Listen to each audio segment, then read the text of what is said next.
Hi everybody, and welcome back to StorytellerSpira's channel. As usual on Tuesday nights, we are playing a bunch of vampires. For this game, we are currently in New Orleans, and this will be our episode number 8.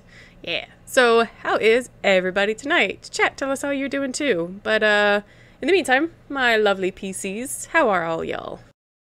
Awesome. Damn freaking fabulous. Pretty good.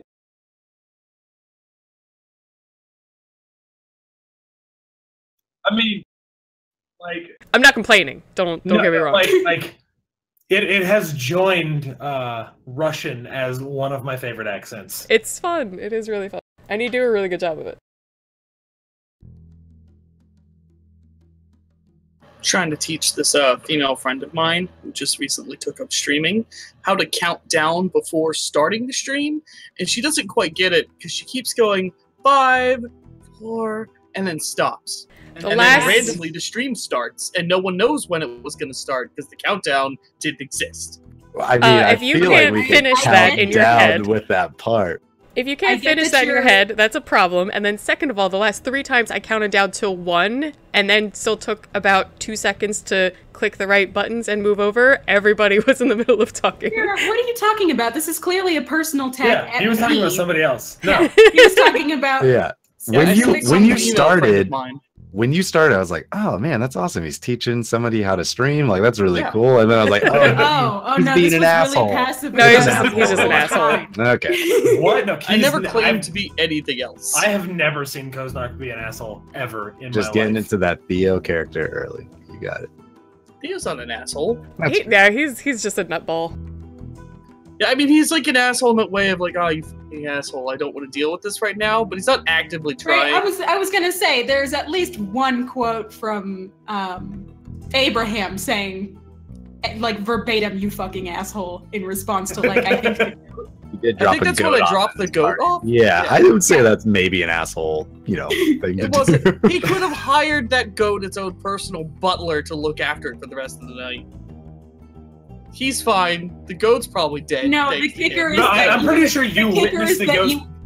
The kicker is that you straight up asked Abraham for the money for that butler.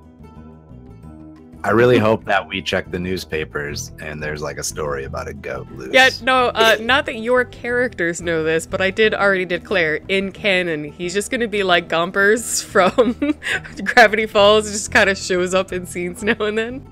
There's just gonna be goats sometimes. Yes. And not the one that got sacrificed? Yeah, the town goat. Yeah, there was already an urban legend about some kind of ghostly zombie dog. Now there's just also going to be the New Orleans goat that appears randomly. We can all blame Abraham for this one, though. Like, solidly. Should have taken the goat. Abraham wasn't there, I will have you know. That was Marcus? Indeed. How are you, Spira? You haven't told us how you are. I am good. I'm actually pretty excited for tonight because we've had, I think, some really good plot-driven romps. You guys have gotten to understand sort of the trouble that the prince is worried about, some of the stuff that's going on in the city, and I think tonight you guys are going to get to, have a little more maybe conversations with some of the local kindred and maybe others, and, really sink your teeth into the city. I'm sorry, I couldn't. I started saying it without meaning to, and then it came out. I'm sorry. And then you committed like you should. It popped in my head. My brain went, that's a pun, don't do it, and then I said it anyway. Lean into it. Just lean into it. No. Own it. Yep. All right. Puns are the highest form of humor. Yeah. I mean... Well, yeah, let's do a little bit of our usual kind of character introduction and your current state of mind. How you feeling right now? Last week was Mardi Gras proper, where Theo dragged all of you, save Abraham, who was otherwise engaged.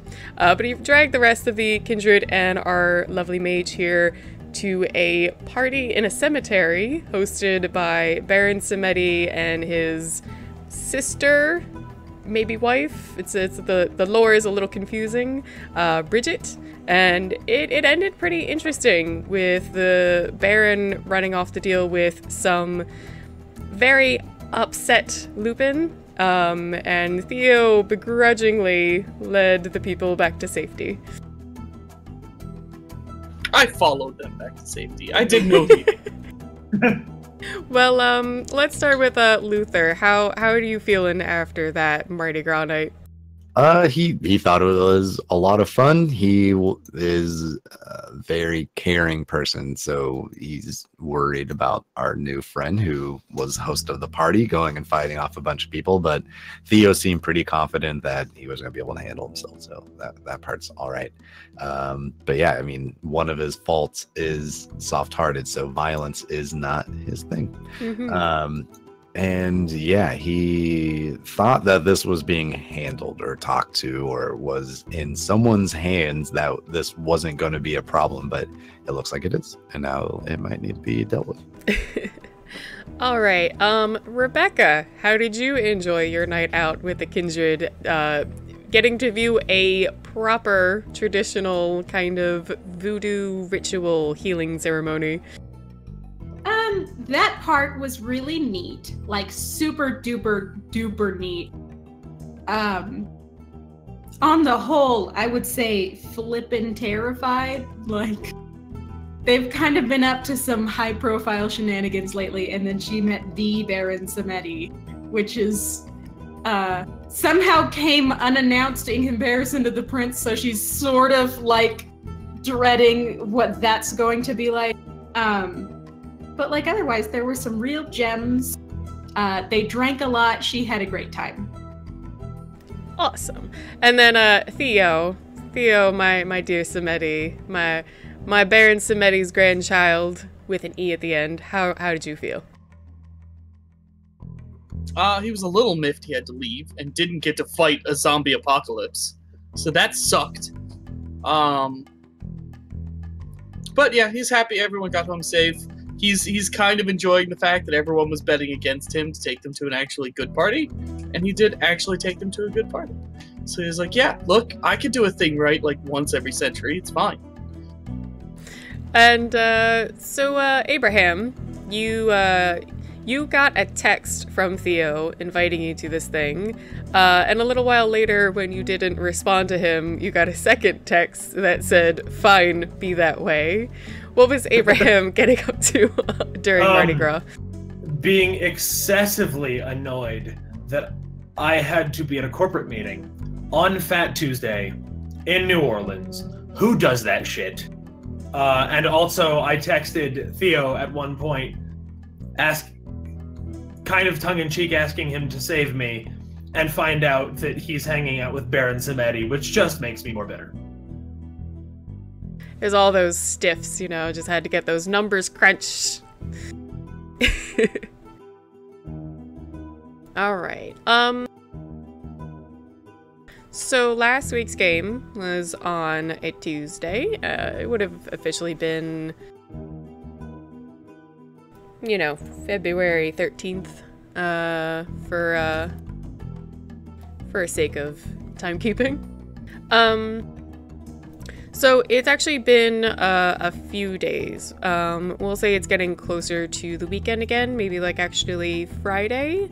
After the shenanigans that went down on Mardi Gras, and even what happened the night before with Father Iago and all of the lovely drugged humans wandering around, bumbling into things and causing a bunch of accidents. The newspaper, for anyone who reads it regularly, has plenty to say about what happened those nights. The newspaper's usually filled after those couple nights with lots of reports of some crazy, fire that got set off somewhere, but the reporters definitely had a field day with this round of Mardi Gras, and you'll even notice a report about a local cemetery being turned into a bit of a war zone, and the police have, quote-unquote, no comment at this time as they continue their investigations as to what went down. But otherwise, you would have had at least like 3 or 4 relatively quiet days for anyone who has like a regular job. You would have maybe attended to that. Abraham, of course, would be watching his stocks and meeting with other influential people. Luther would probably have a couple games here and there planned, and otherwise just relaxed after a rowdy weekend and holiday. And Rebecca, similarly, also, just go about your days. On Friday night, though, we're gonna start with Abraham. This was a couple days earlier, but you were invited by Karen Chartree. She is a Ventru, part of Prince Marcel's council. Again, they don't have exactly a proper Primogen set up in this city, so it's just a few people he trusts the most. And definitely one of the more influential kindred in the city, especially when it comes to actual human ties, contacts, having her fingers in pies, getting things moving. And she invites you out to a play in which she has her own private box. What do they usually call those? Yeah, it's a box, I think. So she has like a private 2-person, 3-person kind of seated box off on the side. But I would be glad to attend. Right. So, that Friday night, either take a cab or however else you get there. You arrive at a very old theater that's been there for quite some time. You know that it often has a number of charities and culture clubs that make sure to keep up with it, make sure it stays in good condition, doors stay open. Otherwise, the inside is somewhat small. It's a little more intimate. Does seat about 200 people, mostly on the floor. There's a small balcony, and as I mentioned, there are 2 boxes, private boxes on either end of the stage. The play seems to be an original. It's been making a bit of a splash, but other than a couple notes that Karen told you about, you don't really know too much about it. It seems to be a historical piece about New Orleans. All right. So as you enter, you're directed to the box, and Karen is already seated in a high back chair that looks like the wood has seen better days, but has been nicely reupholstered. So this week I probably will have on one of my nicer suits. I don't really want to show up to a private box at a playhouse in hobo clothes. Mm-hmm. So as you enter the private box,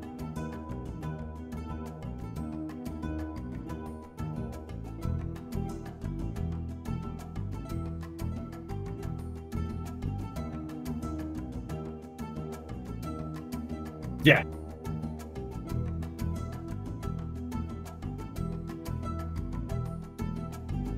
Ooh. Yeah, and they're official pictures.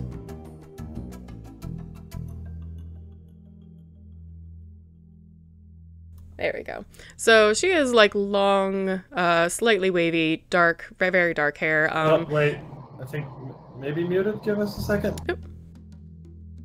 Sorry. Okay, there we go. Yeah. So Karen has long, wavy, very, very dark hair. Well, she is kindred and older, so her skin is a little pale. You can still see some of that olive color that gives away her Italian heritage. And she has it partly up, some long bangs toward the front, left down, and she reaches out both hands to shake yours. And I will gladly shake your hand. Karen, it has been a little while. Yes, Abraham, I am very glad you were able to make it. I've just wanted to catch up with you and see how things have been going. And she puts out a hand to the free seat and sits down with you. I will also sit down. So it's still early. There's just some overture music playing. People are slowly finding their seats. Others are just standing on the sides of the aisles with, you know, a glass of wine here and there. And Karen folds her legs very daintily and takes out from a little silver cigarette box seated on a table next to her a black cigarette that she lights and starts smoking, but very what's the word? Just intermittently, not very paying much attention to it. Seems like she mostly just kind of enjoys the act and the smell. So, Abraham, what have you been up to? How was your Mardi Gras? I had to attend a business meeting. It was entirely unfortunate. You had to attend a meeting on Mardi Gras. Who would run such a on thing? Mardi- Investors. I suppose they don't know the word fun, do they? Not at all. Well, I'm sorry to hear that. I hope tonight might be a little more entertaining than that. Yes, I hope so as well. So, Anything is better than stuffy business type stuff. So Karen makes a little more basic small chat, just asks about your stock, and then she asks about your dogs. Finally, the overture ends and the lights start, you know, flickering to let people know to find their seats.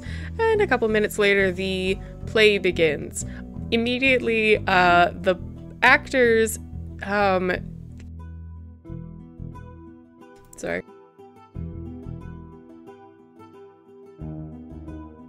The actors seem to range in quality and experience. A few who begin the play seem to enunciate very well, and they have a presence, and they seem to fit into their character as well. A few who join them later definitely seem to pause, trying to remember their lines, and stumble around, and you can even see some of the more experienced ones slightly roll their eyes. Yeah. So there are a couple here that are like really good. Yeah, no, there's some of the actors are really good, and some seem like they are newer to the scene or just haven't had as much experience. All right. So Karen, looking down at this, just scoffs and shakes her head. I'd heard good things about the play. It's They don't hold don't hold it against the playwright if they couldn't find the best actors, and a couple of them are very nice. Yes, they are. No, of course not. And she laughs for a little while and ashes her cigarette. I've seen so many films and plays where it's just such a shame. Wrong director, wrong actors, not enough of a budget. Yes, I have seen a few of those too, mostly to grease palms, but the plays themselves are usually nice, all the same. Yes, it is such a shame when you can't find the right people. Well, you know, Marcel's little council, as it were, I'm a part of. Yes, of course. Yes. And she, like, takes a long drag of her cigarette, seems to dance around her thought a little bit, and shakes her head. Sometimes I feel like I'm in this play with them.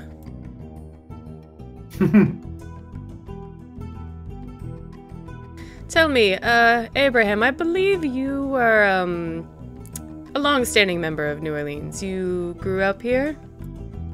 The important part of my upbringing, yes. Have you spent much time in other kindred heavy cities? I have visited. I've been to New York for several meetings. I have large cities, mostly for business-related purposes. Yes, but you've never, say, made residence long enough to get to know them? Not since the American Revolution. Well, and she kind of rolls her eyes thinking about that. I'd say kindred don't change all that much from century to century, but I suppose the humans they politic with, maybe a bit. I'm not sure if you knew, you probably did, I've only been in New Orleans for a few decades myself. I came from elsewhere. Used to be a primogen in DC, but I got a little tired of the eastern shore. It was a little dreary.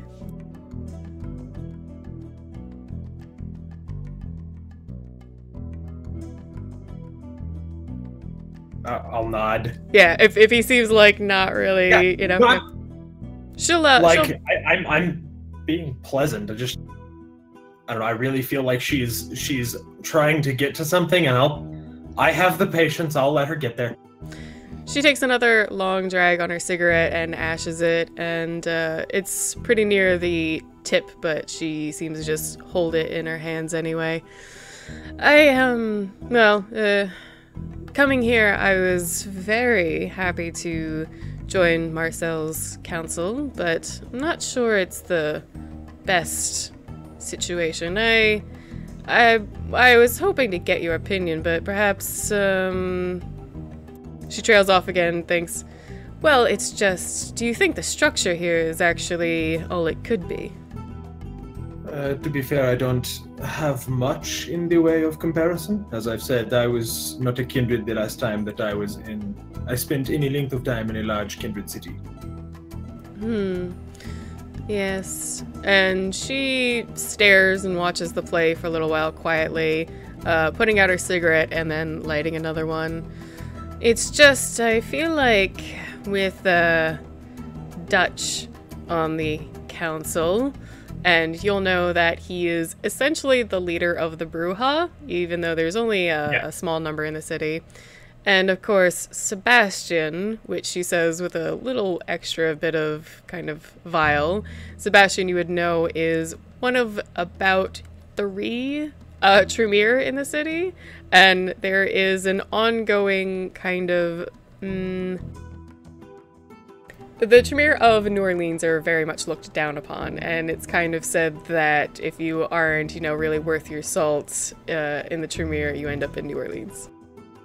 So, mentioning those two, she trails off and shakes her head a little bit. I don't know exactly what Marcel sees in them. Different perspectives are not always the worst. Yes, and she continues smoking. The thing is, while I am from outside the city, I at least have quite a bit experience, whereas those two are both a bit younger and not exactly natives of New Orleans, unlike yourself. Okay, so wait, she said... Okay, she said... She's from outside, but she has a lot of experience. The other two are both from outside and don't have as much experience And as are her. younger. Again, I have... There is something to be said for experience, but there is also something to be said for innovation, which, admittedly, those of us that are older might have a bit of trouble with. As long as it is tempered by proper experience. Oh, of course. But I just, I always worry a little bit about Dutch being so close to the prince. You know he's, quite opinionated and tends to... She kind of waves her cigarette around. Have that mentality, that Bruja mentality and loyalty. Well, I suppose the loyalty is an important part. Would you say that you feel loyal to Marcel?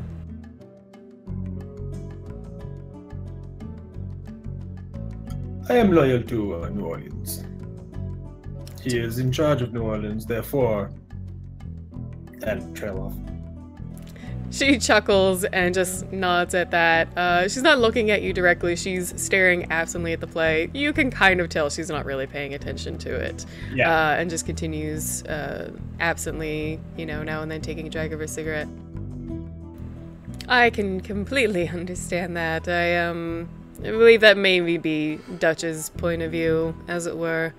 But tell me, Abraham, have you ever thought about, have you ever had any interest in having a little more say in what goes on in the city? I'll look off and think for a second. I have troubles with being too out and about with my persona. To put it simply. Yes, of course. Well, I mean, most of these sorts of discussions, and she waves at the private box, do tend to happen behind closed doors. I wouldn't ever ask anything of you from a pedestal, as it were.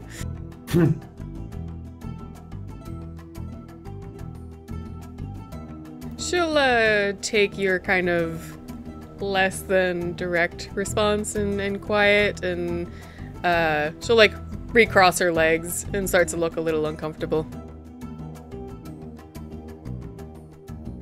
Yeah, I am happy, I suppose I am. If I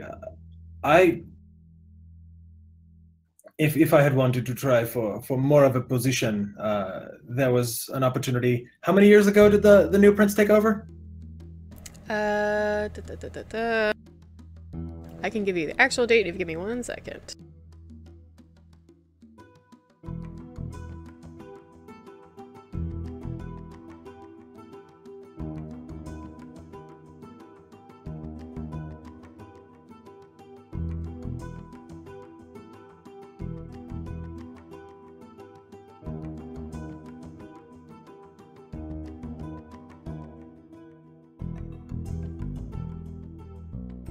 And of course, it doesn't want to let me search with the find option. Yeah, no, he's definitely been prince for, I believe it's like more than 50 years, but I don't think it's been a full century. He was certainly he was the, right-hand man of the prince before that. Yeah. But other than that, he's been prince proper for about 50. Okay. But there would have been an opportunity about 50 years ago to take a more active role in the kindred politics. Did Marcel ask you himself? I could have pushed. Of course you could have. I see. I understand, of course. It was only my thought that perhaps an extra Venture's voice might be useful on the council. Admittedly, he is not particularly fond of my friendship with Theo. Yes, Marcel and Theo is an interesting scene to watch. Oh, it is so fun. Yes, I don't mind having the man around now and again, myself. It's it's quite a show. That is one word for it. At that, we'll take a little break. Abraham is awkwardly watching a play with Karen. One thing that I asked Elvish for a reason. One thing that I will do is I will take a brochure, and I feel like I might have done this a couple of times, and I will kind of underline the names of the actors that I was particularly impressed with to give to Elvish to look into. Great, I'll write that down.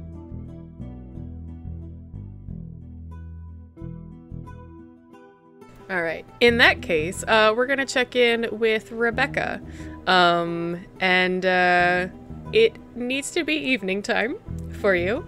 But what would you like? Do you have errands, a specific job you would have been taking care of, or anything like that?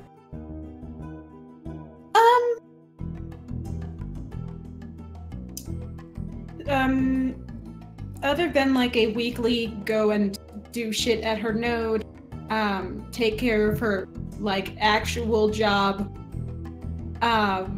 she would probably try and check in and see when exactly the meeting with what's his face is supposed to be. The prince? Yeah, what's his face. Yes. So over the week, you would probably maybe text Luther about that because he was the one that was getting it set up for you.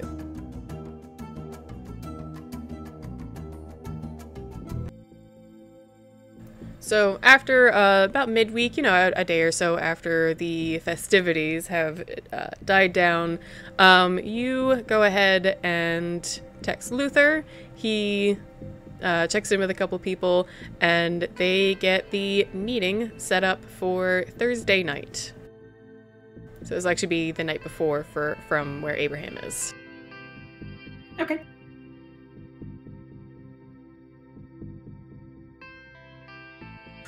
You are given the office room number for a business downtown. It seems to be a foundation, the sort that brings in exchanges numbers for nonprofits and, keeps itself running on its own that way. All right. She would have asked if there was some kind of dress code. Luther? I don't. Is there a dress code? I think. Oh, to meet the prince? Yes. No. He's called the Prince Man. She doesn't know. No, no. I Luther gets it. You're young. You don't know. Also not a vampire. Yep. Yeah. All right. Then she'll show up in something casual.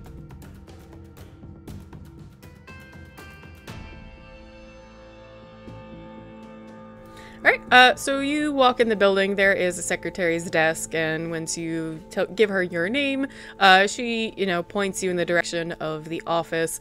Walking down the otherwise kind of plain hallways of this building, you see a set of double doors, and it even has some windows inside, so you can see there's, it's a pretty basic setup. There are some nice potted plants, a couple couches, other seating in front of a large oak desk, and you can see Marcel, pictures here, about mid-30s. He has a goatee and short dark hair. His skin is kind of a medium brown, so he looks like he might have a mixed heritage. Otherwise, he's wearing a simple suit and seems to just be taking some notes and filing some papers. All right. I'm sorry, this is inside his office? Just outside the two double doors, but those are the windows in his, windows on the wall that you can, see inside his office. Out on the, do you know how, people have, those windows next to the door? Yes. Yeah. Then she will pretend not to see inside and knock on the door. You hear his deep voice say, "Come in." She'll come in and, I don't know, stand there. She hasn't been told to be seated. He quickly stands from his seat and makes his way around the his desk with a hand out, waiting for you to approach. Yeah. Hi, it's nice to meet you. She will shake his hand. It's a pleasure. Rebecca, is it? Yep.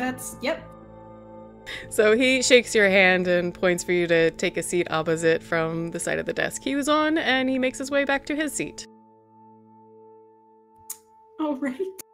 So he has a ledger open in front of him, and he seems to even be flipping through some of the papers while he speaks with you. Rebecca, it is my understanding that Luther, who was owed a favor by me, chose to essentially extend it to you, make sure you had proper protection in the city, in light of these mages that seem to be, and he seems to struggle. He also seems to be, not sure how to talk with you, and doesn't want to offend in any way. Well, to keep you safe. Yeah. Yes.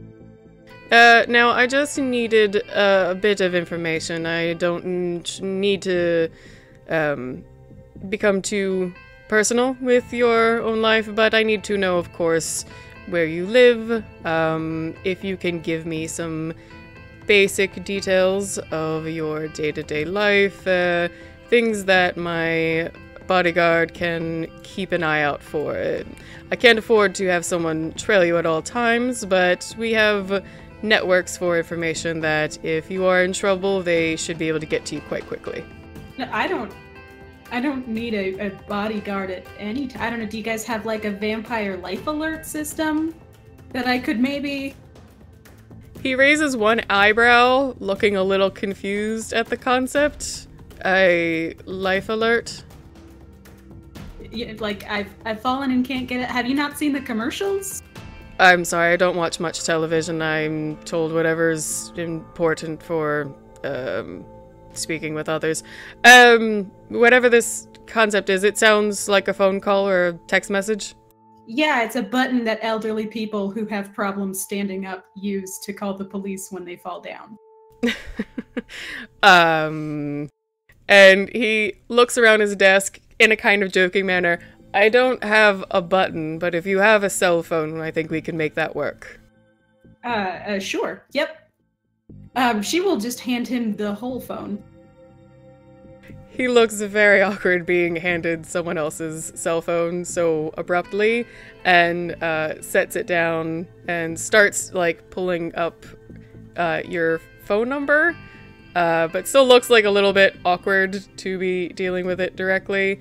But he scribbles down, your phone number and asks you again for your address. You don't need to go through all of this, but he just asks you some basic details, and then slides the phone awkwardly back toward you.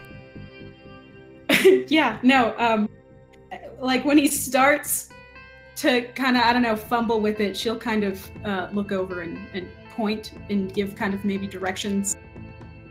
He seems not, like he can't handle the phone. It's just a little awkward doing it. He just seems a little bit, like the situation isn't what he's used to. Sure. So after he gets all the information written down, he pulls out pulls open a drawer in his desk and pulls out a folded pieces of paper and slides it over to you. If you open it up, you'll see a picture of a, maybe late 20s black man with very short hair and actually a large scar running down most of the left of his face. This is Jake. He's a colleague, as it were. He'll be in charge of any protective needs you may have. Okay. I don't know, do I talk to him? Do I have to buy him coffee? What's the protocol here when it comes to, like, people who shadow you that now you know their face, but really nothing else? His phone number's at the bottom, and I have asked him to follow up with you. Yes, I would like him to actually get to know you so you aren't surprised when some stranger comes to your aid. If you have time tomorrow night, I can set up a meeting. Sure, that works. Wonderful. Is there anything else? Yeah, do you mind if I ask maybe kind of a stupid question? He furrows his brow, kind of preparing himself. Of course, what is it you wanted to ask? What's being a prince like? He has just a mild look of just a blank kind of, I don't know how to answer that right now, look on his face, but he clears his throat and says, well, I would say it's, I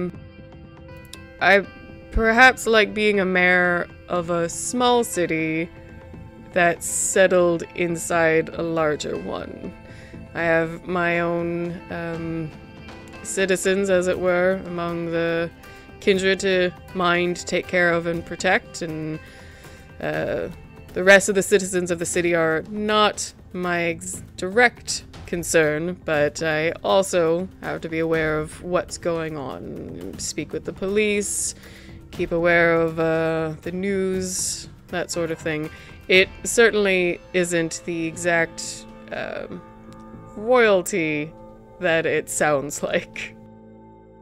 Okay, is that just tradition then? Well, yes. Like I said, it's akin to being a mayor.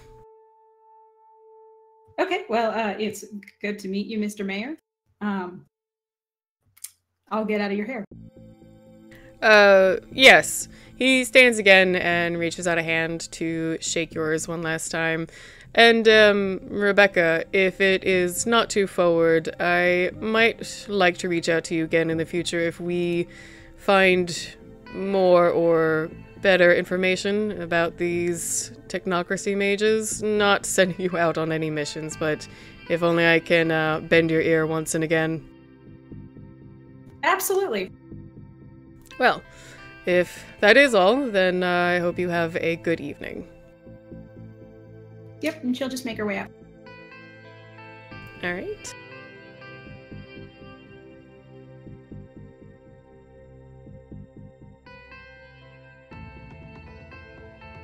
So, the rest of that evening passes as it will for you, and the next day, as around, say, 8 o'clock rolls around, you're still at the hotel, I believe. I don't know if you would have gone back to your apartment or not. Who, me? Yeah.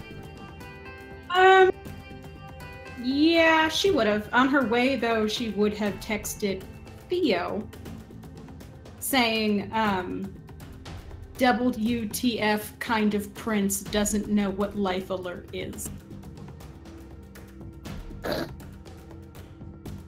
You would get 3 whole text messages, all just in all caps, start to end, of just ha ha ha ha ha ha. Into it. Later, you will find a broken chair in Theo's house that he literally fell out of laughing. Bad you didn't have life alert.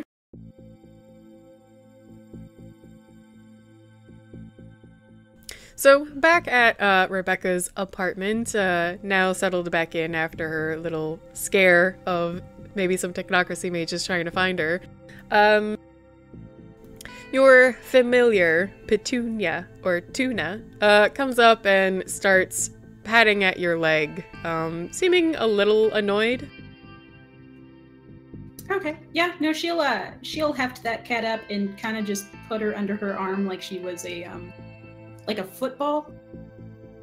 She's going to meow a bit loudly, try to jump out of your arms. Yeah, no, and she'll just let her go. Hey, what's up, Tuna? So she continues to struggle. She jumps out of your arms and then goes padding up to your apartment door and kind of scratches at it a little. She will open the door.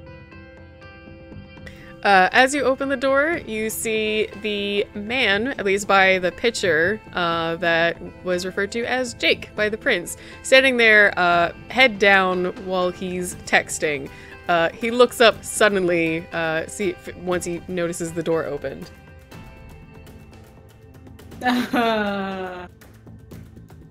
Were you gonna knock? Oh, yeah, I'm sorry, I was just finishing. He quickly puts his phone away and reaches out a large hand that definitely is the hand of a tradesperson. It's pretty rough. Yeah, no, she will give it an overly firm shake. Nice shake. The prince said I was supposed to meet you here or something. Okay. Yeah, I guess you can come in. I have water and milk, and do you like orange? Oh shit. Yeah, as you start listing that, he raises an eyebrow and starts to mutter, You know what I am, right? Yeah, no, yes. Cool. Yeah, could I don't need anything, but could I come in? Yeah, absolutely. There's a couch. I don't, what does vampire hospitality look like? I can accommodate. He seemed a little cold at first, but the second you say that, he just starts laughing. Don't worry about it. I'm not about, I don't know what clans you've been dealing with, probably some Venture and Toreador, but don't worry about it. Can I ask what you are, clan-wise? He folds his arms and turns his head a little bit. He kind of looks up and down the hallway and then shrugs. If the prince put me in charge of this, I don't see why not. I'm a Bruja. Does that mean anything to you? Not even a little bit. I mean, you're a boy, a vampire witch. What? Because Bruja means... never mind. Just come on in. Yeah, thanks. So he steps past Rebecca and starts looking around the small apartment. I think he told me, like, first episode, but give us, like, a little tour of your apartment. Absolutely. It is a studio apartment. So, like, there is a small sitting area, like, there's a couch and, like, a chair, and then behind those things, closer to the far wall, is a bed. It is not made. She was not expecting company, so there's kind of shit thrown around. Super small, so kitchen is there. It's like kind of like a 90s kitchen or like an 80s kitchen, you know what I mean? Like it's everything in it is really basic. Okay. There is a small glockenspiel in one corner. But that's all she's rocking in terms of personality. Okay. How many windows? There's a window in front of the kitchen, like on top over the sink, and then there's a big sliding door behind the bed. All right. So he goes and starts like kind of checking the windows to like see their quality and how easy you could get into them, but as he does this, he starts asking you a couple questions. So what I got a brief explanation from the prince, but what exactly is it might be trailing you? I did not ask for a trail. Like if you could just maybe keep a number on hand. I was hoping for like a magic vampire emergency button, but those don't exist apparently. I don't know. I hope this should be an easy job for you. Yeah, look. If it's vampires, my kind, I know what I'm dealing with, what to expect. What am I gonna expect even if I get this magic alert and show up in time? Oh! Shit. I have no idea. Like, really anything. Probably guns. Probably really good guns. Okay, well that's not too bad, but I was told by the prince you've got some Tremere bullshit type stuff going on. Yeah, no, like when I say guns, I mean like they're really good. I don't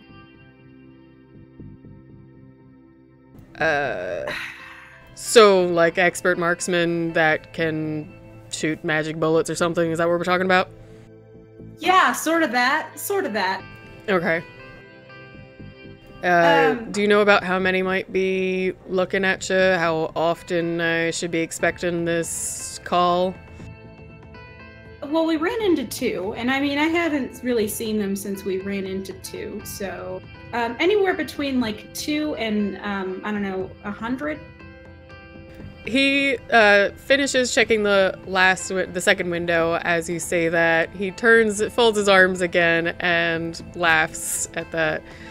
Alright, fair enough odds. I've dealt with about maybe 10% of that minimum, or 10 times that minimum, and about half that maximum, so we'll see.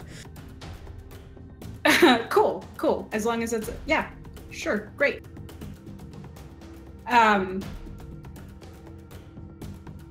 Yeah, so like, do you have any hobbies?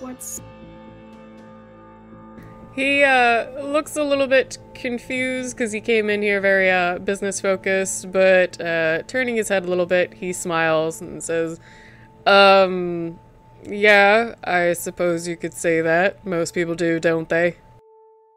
I mean, I don't know. What do you do with your infinity to spend?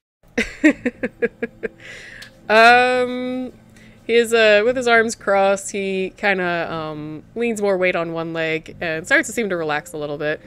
Well, I mean, there's clubs, there's fights, there's well, my kind have a kind of an inclination toward discussion, though not always as suit and tie as you might expect. Okay, so what do you discuss? He shrugs. Well, I mean, it changes from time to time. Sometimes it's things going on in the city, sometimes it's interpersonal issues between two people, sometimes it's politics that the kind are dealing with. That's been quite a hot topic this year. Oh, okay, so you just sound like an all-around really fun person, from what I'm getting. I'm not great at reading sarcasm, so... That is so much better! You sound really boring. I'm sorry. Yeah, I've been told that before. And he shrugs again.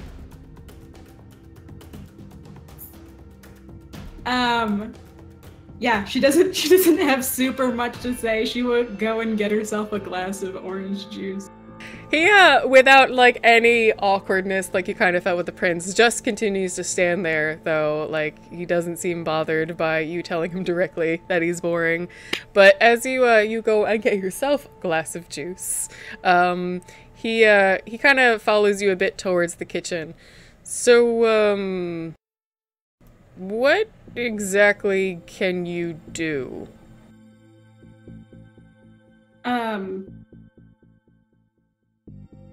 That's a really open-ended question. Not host well, as it happens, apparently. Yeah, no, like, I mean, you're called mages, right? Allegedly. Alright, and he puts up two hands in defense. It's just, it's a bit of a curiosity. I haven't even really spoken to a Tremere before, let alone, living one. Yeah, no, I do drugs really good, and I do it better than pretty much anyone else. You get like a pretty piqued interest in his expression at that. Like, you make them, you do them very well. Yeah.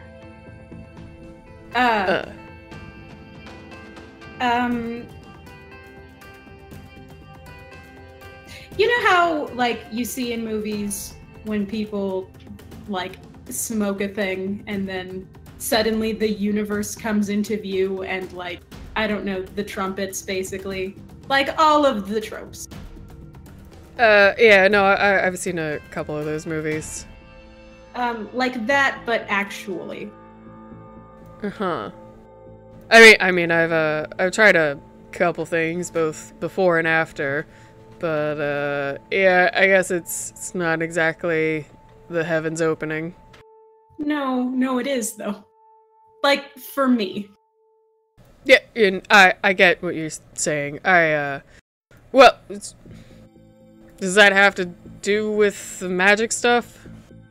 Yeah, I mean, when you kind of get to see that things are just made of man-made limits, it's easy to bend those.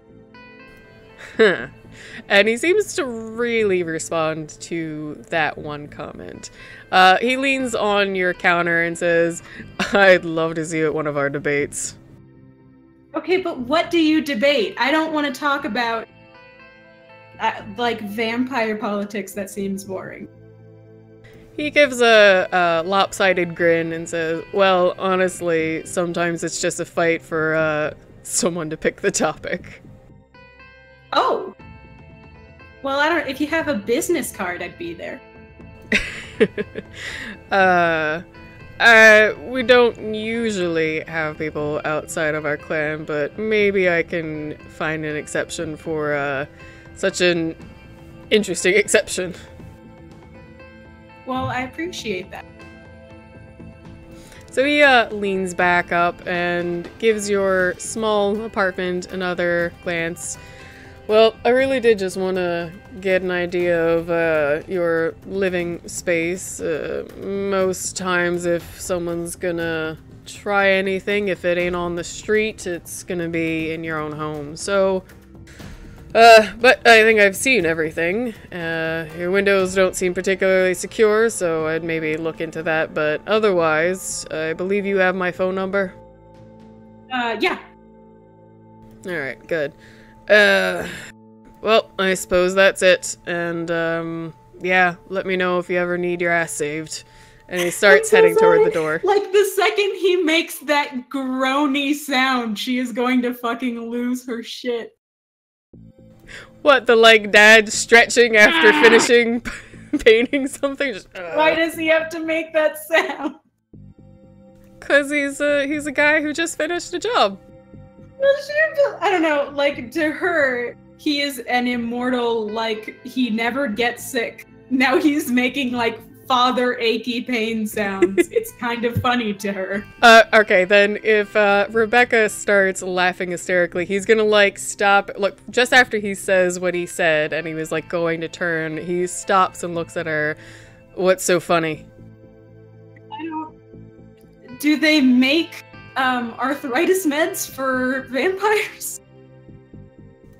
He looks nonplussed, but then laughs a little bit. There's some old habits that don't die with the rest of you. Okay, whatever you say. You should probably see someone for that. And without another word, he'll start heading toward your door. Once he gets there, he's just gonna look back. Was there anything else you needed? No. No. Alright. And he just opens the door and leaves. Yep. So he's not particularly good at the social thing. It's totally fine, man.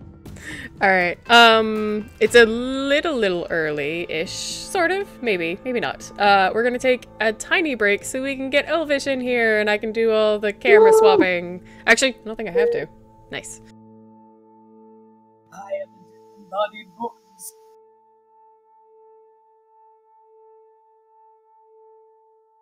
Wait, like, actually only a minute? Topic. This is like a mini break? Yeah, like you can run off if you gotta go grab something. I don't have to, I was just wondering.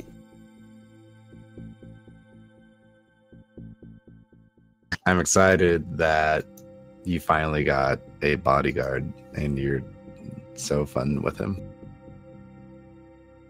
Oh, she's not here. Never mind. Screw that comment. Yeah, I so enjoyed that scene you were just in, person who left.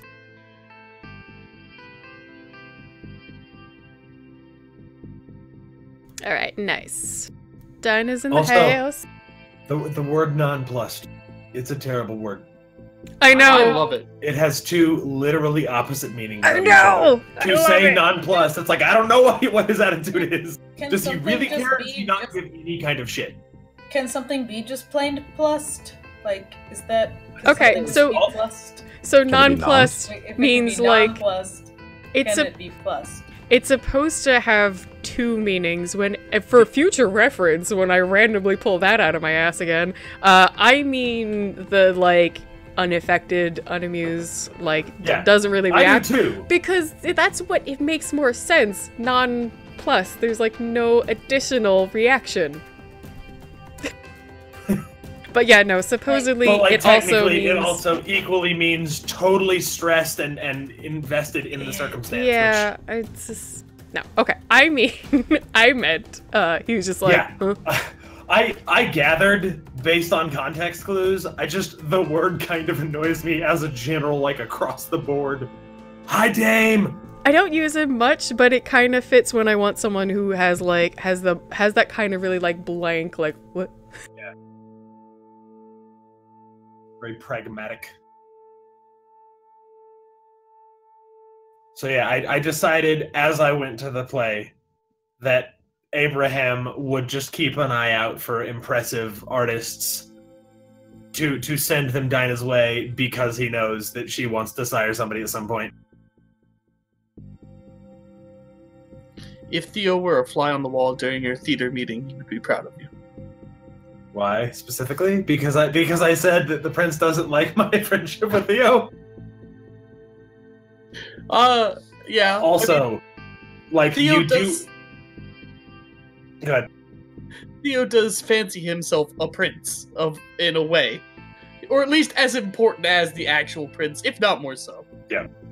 Also, as a side note, you do have Protean. You could have been a fly on the wall. A fly is an animal. He would have to pick fly as his flying choice, though. He can't just do anything. Can I be a swarm of flies? Because I feel like that's cooler, especially for a petulance-based. Why not That's- locusts? Do locusts fly?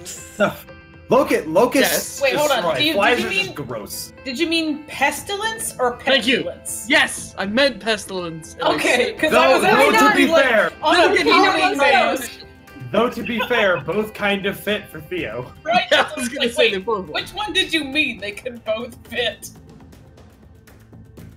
Yeah, I mean, he is sort of all about pestilence. So, you know, locusts, flies, a herd of maggots, whatever. Lots a of herd. frogs. That one is the best of the plagues. A Just herd. be a lot Like- of frogs. Just shit ton of frogs. You know what? Just for hypothetical right now, I don't hate the idea of not necessarily a huge swarm, but like 24 flies, what you might find around some trash or something. I kind of like better than a single one, because it just feels like you have to turn into like a thing. Your body has to transform. A single fly seems a little small. Why Not to did mention you it's just not call Theo trash directly? I said the kind Because you would it's so find. much more fun to do it indirectly. Well, I mean, like, how many flies have you seen at once? You didn't even say What? flies around a corpse. You said trash. You took the corpse man and went trash. Well, if Well, you're you do smell funny. spying, there aren't necessarily a lot of corpses around the city. It's a little easier to hang by a dumpster. Keep Yeah, calling actually, okay, Theo quite- trash, close and there up, will close be. Hold on, I have a question. How many corpses have you seen with flies around them? Because she specifically related it to how you have seen. Because if you have seen corpses with flies around them, I mean, I feel like I'm kind of concerned. animal corpses, they exist. Okay, that does not answer the question that I asked. How many They're just corpses carcasses have you of seen? animals. Yeah, I mean, yeah, well, you know, enough, I guess. Not human carcae, but Like, Car guy! No! What the hell? It's not a US at the end. I even said That's carcasses! why I'm like, what? well, I felt like this was getting weird, so I made it. I tried to fix it. You definitely did upped it. it in the best way. You So- did it.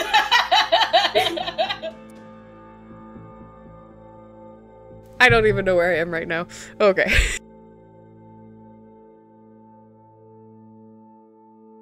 All right, now that we have Dinah around, yay, because I needed you for Luther's scene. What? What a surprise. Yeah. What? We're the It's not like bestest. we're joined at the hip Toreadors or anything. No, we are. Yeah. And it is because, okay, so for Elvis, you probably missed a little bit of the explanation.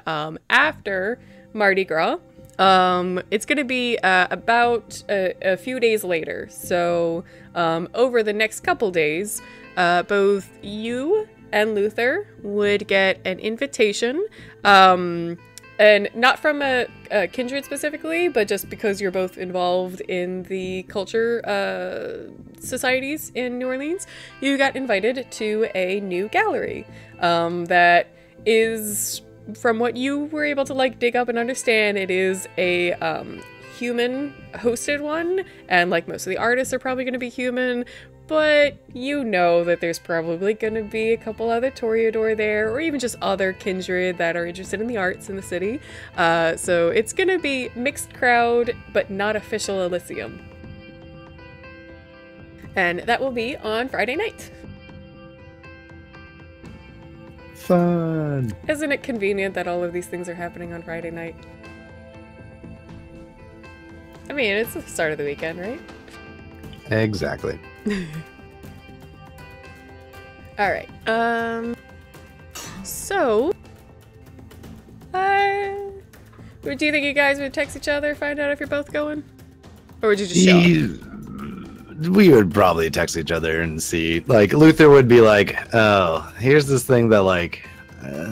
He would probably be on the fence, and he'd be like, "Are you going?" And then she's like, "Yeah, I'm going." Yeah, And I'm like, going. all right, I'll pick you up. Like, I got it.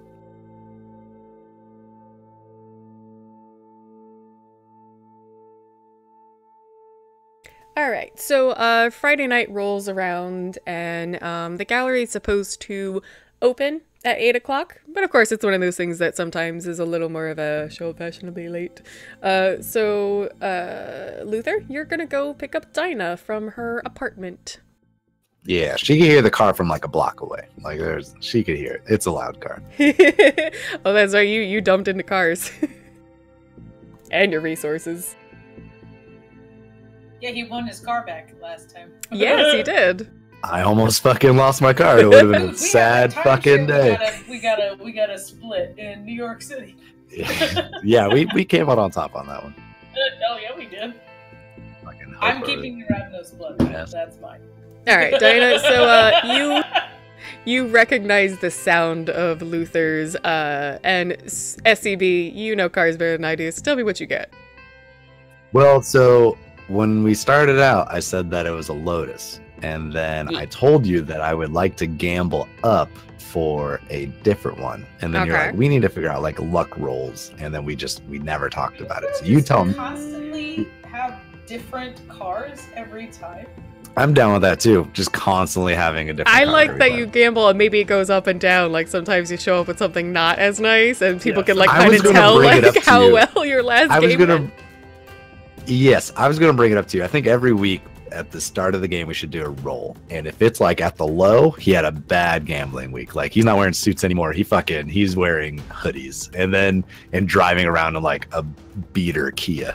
Like nothing good. And then if it's upwards, like he has his sports car again. And then we can just play it like that all the time. I want to know who he gambled with, like that he got like a golden Saturn. You know what I mean?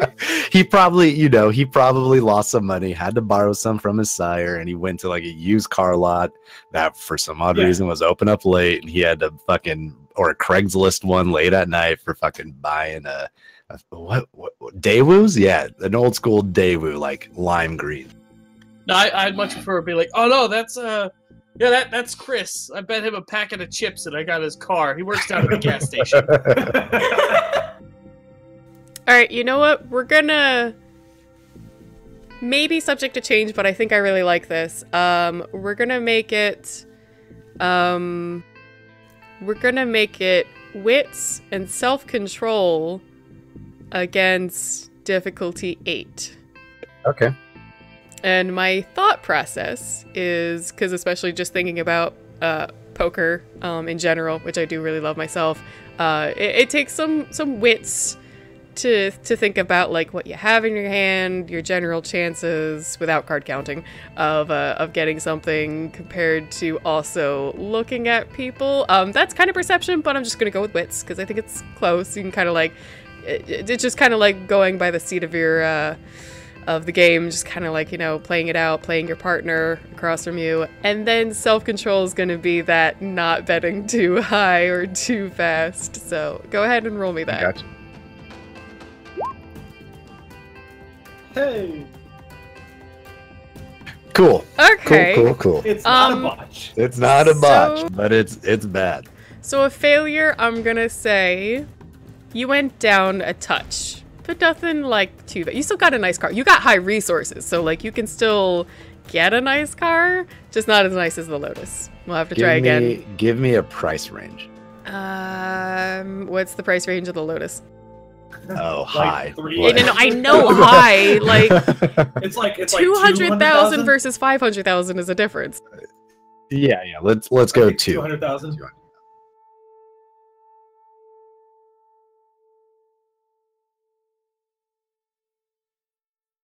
Luther, Alright. how come you and your goddamn 6 dots of resources can't afford a car? What? I have 6 dots of I'm sorry, resources. sorry, Yeah, that's Abraham. not me. Abraham, I can. how But come okay. you don't have one? I have not driven for 200 years. No point in learning now. Crotchety old Sorry, 300 years. grandpa. My mistake. Yeah, his eyesight's bad now. We can't trust him. He's sad about the person with aspects. Yeah. How long do you think a license is good for? Like he can't Yeah. just go to the DMV. That's The yeah. aspects you is a crutch at this point.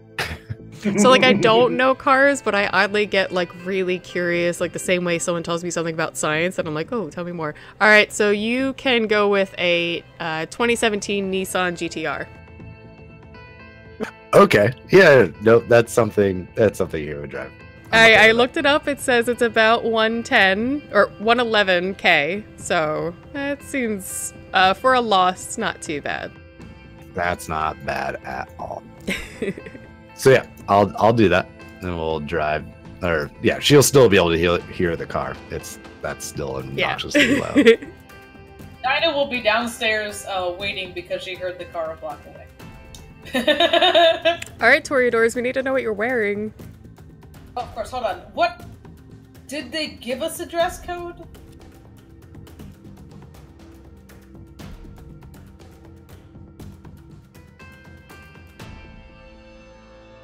Okay, alright.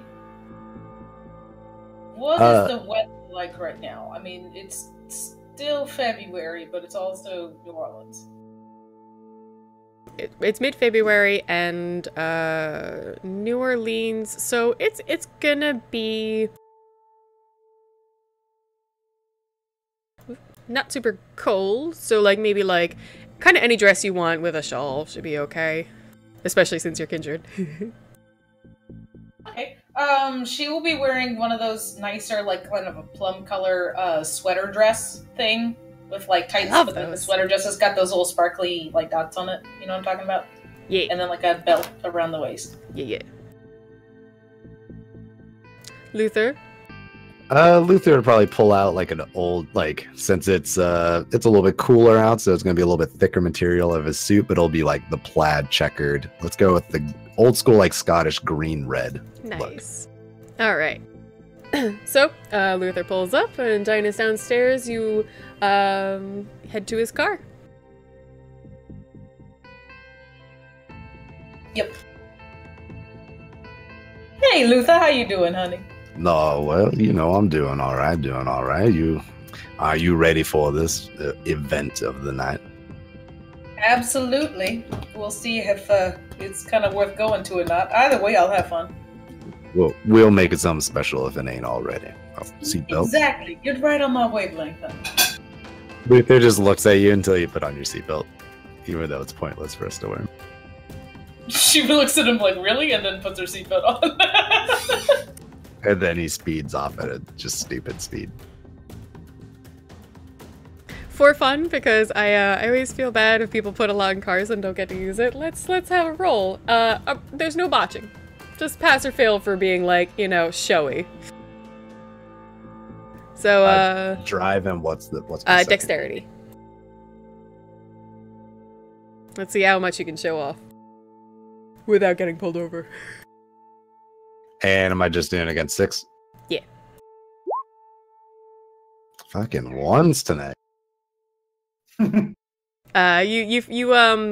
You know New Orleans, so you know the spots that are like maybe don't, speed, because there's usually more cops. So like you take it easy around there, but every now and then you take a corner little sharp, and Dinah, you're gonna feel that kind of turn. You might have to like grip the side of the door a bit. Dinah loves it. No, Dinah loves it. I'm just saying, like, yeah, occasionally he's gonna take that corner hard, and it's gonna be a little bit of a fun ride every now and then. But a touch of a thrill seeker. She So, Luther and Dinah, you arrive a couple blocks from where the actual gallery is, and find some decent parking, and walk down the street to the gallery. It is in a small row building. Like, the street has row buildings for boutiques and restaurants and bars. This one is one that's kind of dedicated. So it's normally empty, and it's dedicated for people to do galleries and showings and auctions and things like that. It's just rented basically for the night that it's needed. Even some very small concerts. So you step up, and right away, the windows and the door facing outside have a bunch of posters that are kind of advertising the gallery itself, some of the art that's going to be shown, as well as a bunch of local bands and things like that. The people involved just wanted to showcase, like, the second you see the place. Walking inside, it's going to be pretty standard. There's going to be pretty clean white walls with a lot of paintings on them, but there's also some stations and pedestals and columns with more practical art, so some sculptures, some vases that were handmade, things like that. For the most part, it looks like a lot of traditional styles. There's nothing too abstract or modern, but there are definitely different art styles. So there's some like more modern, contemporary styles, different techniques used. And as you peruse around, you see that there's a small mixed crowd here. If you even have Auspex 1 up, you can kind of feel the heat off of some, and notice now and then someone feels a little more chilly.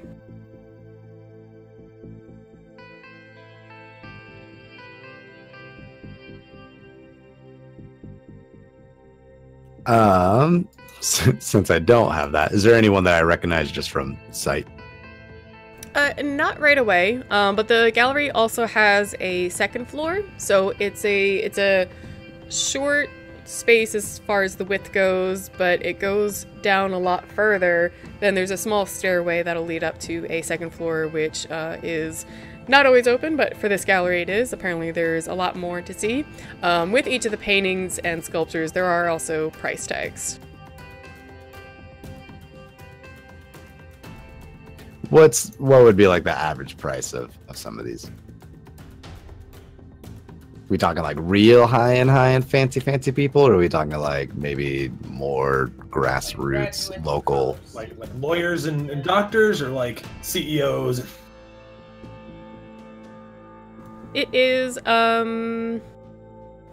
it's kind of the grassroots people who have already started to get their name out there. They're the ones that people are getting a little excited to buy their stuff because they think they might be heading in the right direction. Not completely new, not college kids. It's people who have probably been out of college for a little while, already been in some of the galleries. So we're gonna say that like the cheapest is 2,000, but like upstairs towards the back, which then faces the street, you're gonna have your slightly more you're gonna have the pieces with the names that people are really getting excited about, and there's gonna be maybe some 5 to 10K. Ooh. So near the front is like, you know, the cheaper, but like, hey, these guys are talented. We feel like they can ask for this price. As you travel along through the gallery, you're gonna see the prices go up and up. Well, Dinah, I mean, we do have a new apartment, and nothing against Bjorn, of course, but I'm not sure if he's... don't necessarily trust his taste in decor. No, I see what you're saying. Yeah, I was going to say it a little bit more gentle-like, but that is exactly what I was going to say. Let's look for something bolder than I want something eye-catching. All right. No all right. conversation starter. Something flashy. I get it. I get it. And he'll kink out his arm a little bit freer so we can start making our way around. And we'll make our way around the walls looking at the art. All right. As you travel around the first floor, everything looks nice and maybe a piece or two catches your eye. You both being Toreador, maybe now and then you get a little starstruck at the quality and ability of a painting or a sculpture and end up spending a little too long staring at it and snap yourselves out of it and continue along. As you make your way up to the second floor, you definitely do see not necessarily an extreme higher ability in the art. Definitely downstairs was good, but you're seeing the prices move up and up, and you're starting to even recognize the names. Luther, you're not a huge art guy, but you know, you're a Toreador, you get dragged to these things now and then, and just like now and then a name stands out to you. Dinah, a little bit more for you. You're like, oh, you know, last time I was at one of these.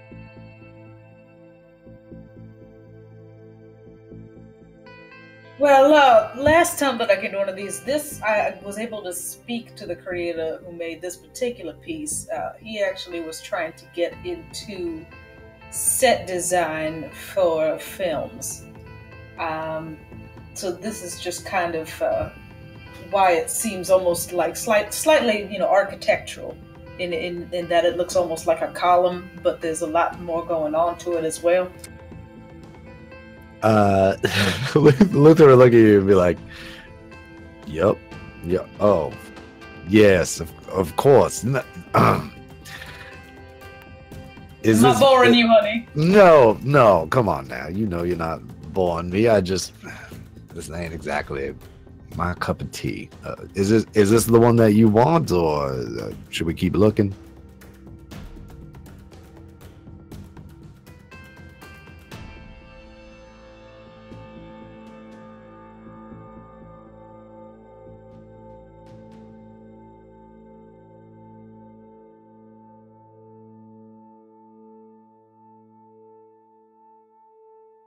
Hold on 1 second. He's not.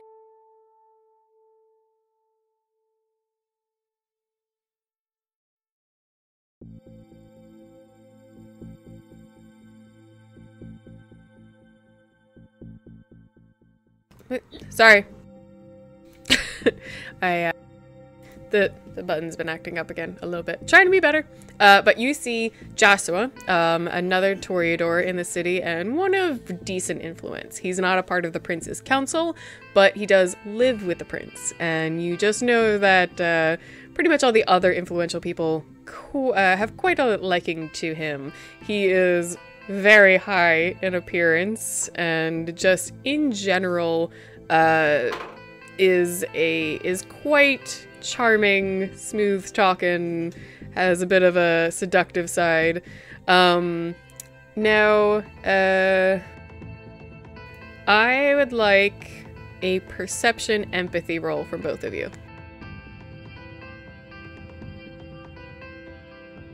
Okay. Let me... Oh, I still have the sheet open from last week. That works. I don't think I ever closed it. Okay. 3 successes for me. Cool.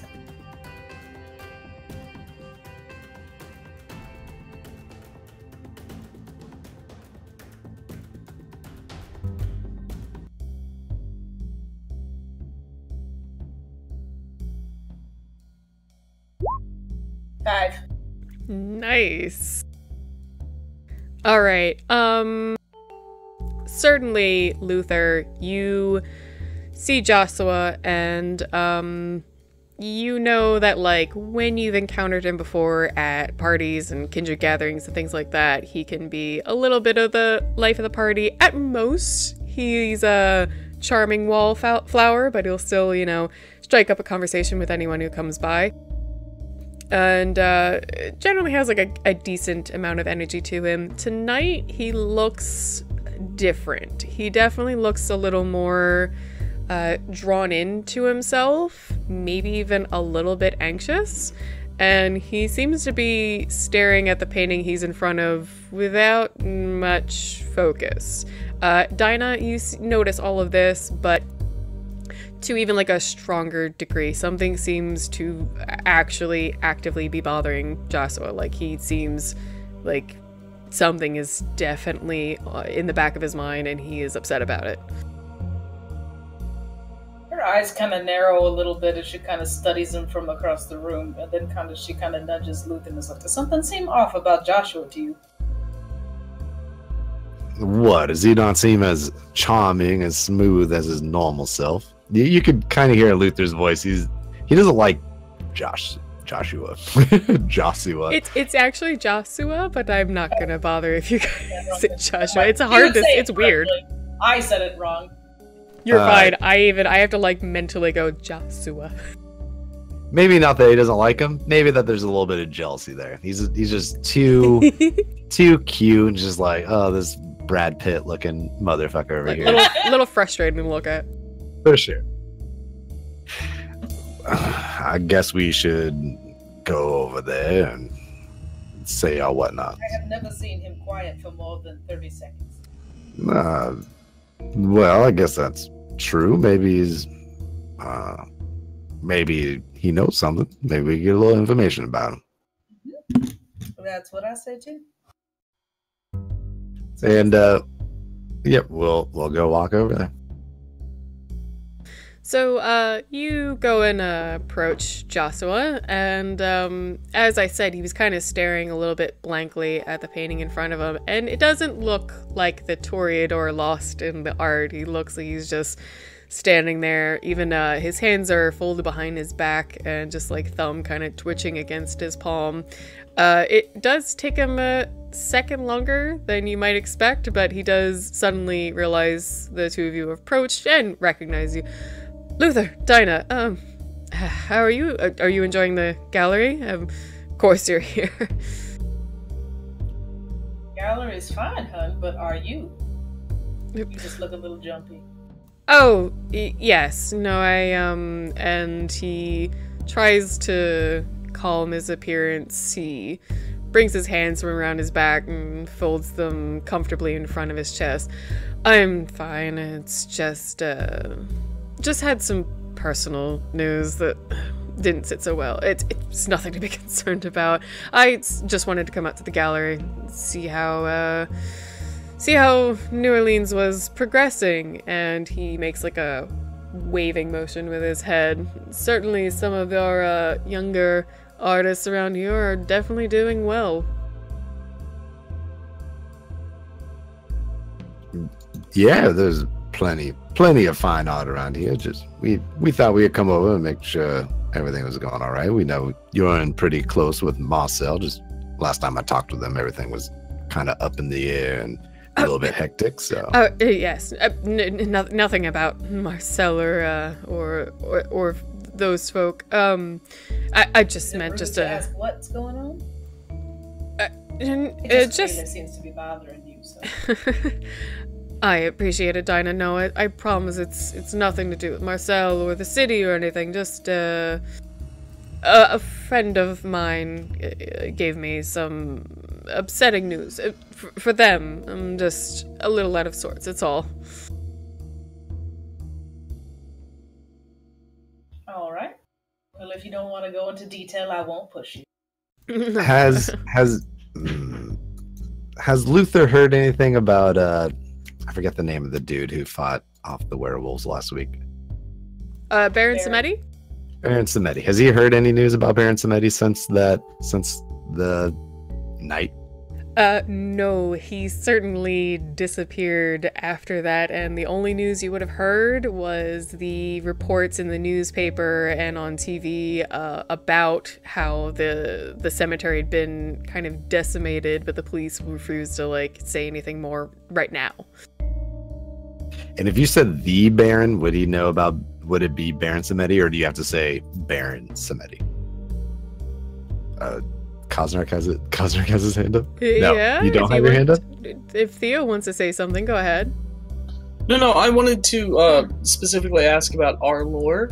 In your lore for the Samedi, do a lot of Samedi pretend to be the Baron Samedi? In your world, in the book, they do that a lot. Like, a lot of Samedi will pretend to be the Baron and use his image. Pretty common, actually. So the Baron is often seen and heard of a lot of different places all at the same time, and most of them fake. So no one's really knows who the real Baron is except the select few. Or at least is the lore of the Samedi. Yes. So in New Orleans, especially among humans or less, maybe younger kindred, that would be kind of what they would understand. Luther, especially because he was with Theo, would understand that that was the Baron Samedi and not just some relative playing a big fun joke. I will say that if you said the Baron to Joshua, he would probably assume what you're referring to, but he would, one, wonder if you met one of these other Samedi, like, playing at the role, and maybe for a half second wonder if you're trying to talk about... The city doesn't really have any anarchs, but, like, that is actually a term the anarchs use for people that run small districts in anarch-free states. So that wouldn't be his first thought. His first, being from New Orleans, would be the Baron Samedi. But he would also be, like, a little bit like, I'm not 100% sure if I'm right on what you're thinking. Gotcha. No, never mind. It was just a passing thought of maybe the bad news was about the Baron, but I'm assuming it's not about the Baron. He's a Toreador and definitely a more Ponzi type, so probably not. He probably doesn't deal with Samedi at all. Probably hasn't really met Theo very often. Gotcha. He's a painter himself. He lives with the prince, and the most you might know about him, besides just his personality from meeting him at a lot of parties before, is you've maybe seen Karen, the Ventru, that Abraham's talking to, have googly eyes at him, and that while he normally has a very Toreador, overly charming, slightly seductive personality, he has quiet moments. But this is more anxious and worried than, like, his weird artistic quiet moments. Well, if you need to talk, we are walking around, but it seems like you kind of want to keep it to yourself. Like I said, it was just a friend who seems to be it's no matter, honestly. I'm sorry if I worried either of you. It's very kind you seem so concerned. How about we walk together for a bit? And he'll even try to very delicately take Dinah's arm in his. She's still holding it, Luther's. Oh, he'll take the other arm. He don't care. Okay, we'll just monkeys out of here. Yeah. We'll do a Congo line later. They're gonna slink around, take up all the room, like broad Toreadors. Just like, our place now. Ours. Yeah, so he does seem to fall quickly into the personality you're more used to, but especially Dinah, with as high as success you got, you see, like, just those super tiny little, like, twitches in his cheek that he still seems to be anxious, and you'll notice him, like, looking around, even, like, double-checking paintings, as if, like, he's worried they'll suddenly change.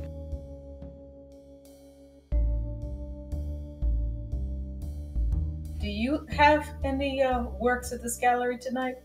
Yourself? Joshua? Oh no. I have a gallery upcoming, not solely focused on my work, but a couple of my paintings will be featured. No, none of mine are here tonight. And you'll hear a tone in his voice that sounds as if he was expecting something to be there, but wasn't.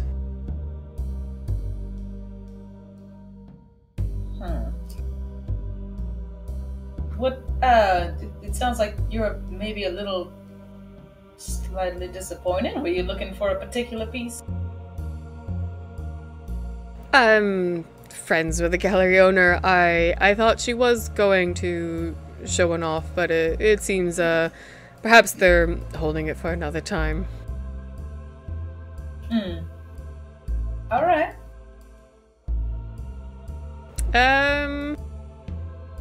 For the fun of it, either of you can if you want to. You don't have to, but you could roll charisma subterfuge. Yes. Yes. Yeah, why not?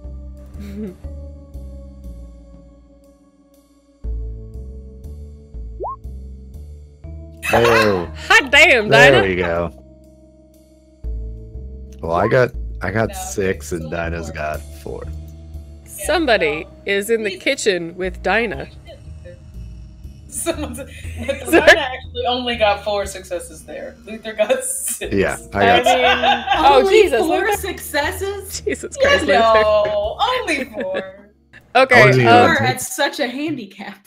I am a Toreador. This- Getting less than 5 successes on a subterfuge charisma is like a kind of bad day. Like I you should mean- honestly I walk mean, in your keys. day. honestly though, like, there's really not much more to get past even 5, so I'm gonna, like, split the difference. You both basically notice that his words are coming across as someone who's using some of the truth to hide a lie. He's not being completely, he's not, like, making everything up, but there is some truth hidden in the words he's saying. But otherwise, he's not being completely forthcoming.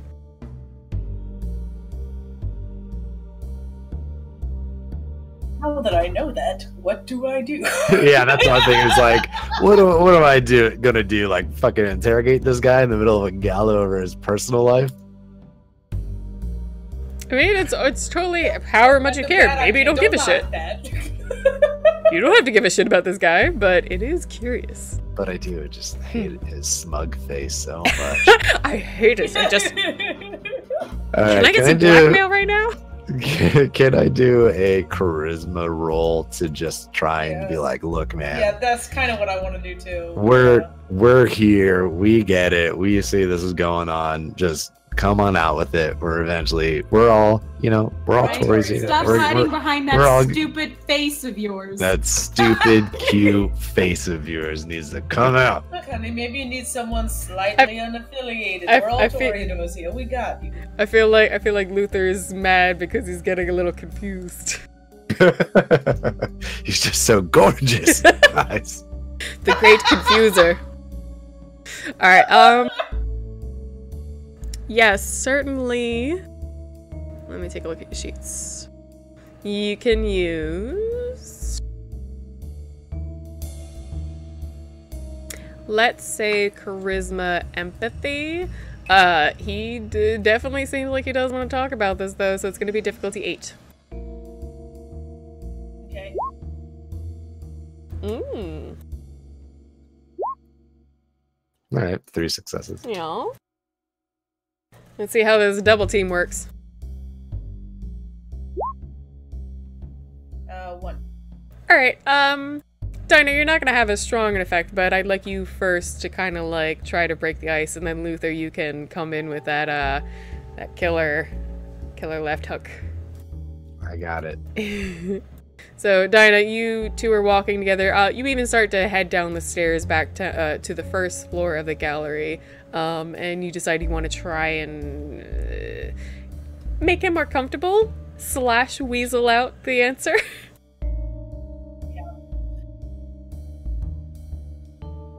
Okay, let's see. Well, you know, if you're having some kind of issue or something, you might maybe want somebody else who's friendly and unaffiliated, particularly to the problem at hand. And, you know, we're all toreadors here. And I know we have a plate full helping out the prince, who you know very well, but it's just, if you have this issue, maybe we can help you out with it too. Seems to be on your mind and worrying you quite a bit. At first, Joshua seems like he's holding stalwart to his denial of anything seriously being wrong, and it's just, he just seems a little nervous, he's upset about a friend, blah, blah, blah. But after Dinah and Luther both kind of try and chide him into a sense of comfort to open up to them, and that they seem to genuinely want to help and care, as Joshua leads them back out into the first floor, and a little further away from the rest of the crowd, he sighs, his shoulders drop a little. He just says, "Look, I had a couple paintings stolen some time ago. I can't tell you the subject or anything more, but I've just been trying to find them since, and I've had no leads except I had some note from someone left at my doorstep that they would be here tonight, and I haven't seen them, so I don't know if this person is just goading me on or if I'm just missing them." And he starts to sound a little more frantic, and it applies to when you previously saw him looking at the paintings as if he was going to see a different painting when he looked again.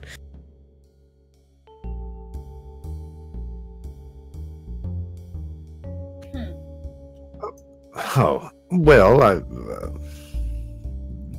I have a couple of friends that might deal in some unsavory circles of New Orleans. Would this person maybe try and sell these objects? Are they valuable besides a sentimental value to you? No, they're just... And he starts looking... like he starts losing the composure he started to regain when he first saw you two. No, I don't know why they were taken. I don't know who took them, why they were taken, or they were just personal. Excuse me. And he starts to try to walk away from the two of you. Stop him, Elvish. Yeah. Tackle him, Dinah! Punch him in his Dinah stupid handsome punches face! No. Big stab of him. Alright, no, Dinah kind of, like, if he still tries to, like, if he tries to, like, let go of her arm, she, like, holds on to him. And it's like, no, wait, we can help you with this. We can decide to try to help. We can try to find something. We can try to track this down. You are, in fact, stronger than him. Damn straight. So, you get a pretty strong hold on his arm, and he begins looking even more frantic. Please, Dinah, I don't want to talk about it. I'm just trying to...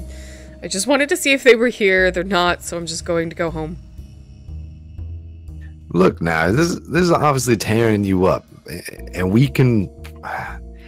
If you give us just a little bit of time, we can try and figure this thing out and help you out. And nobody steals the out of a toreador in our city. We have to stick together.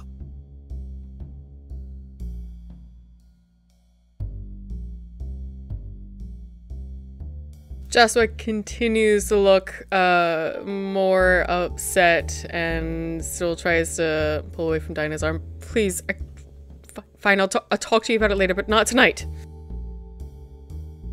All right. She lets go of him, like kind of weirded out. He stumbles back a couple feet, and you see him very quickly leave the gallery. Dinah kind of sighs. We're following him, aren't we? What? Is that what you want?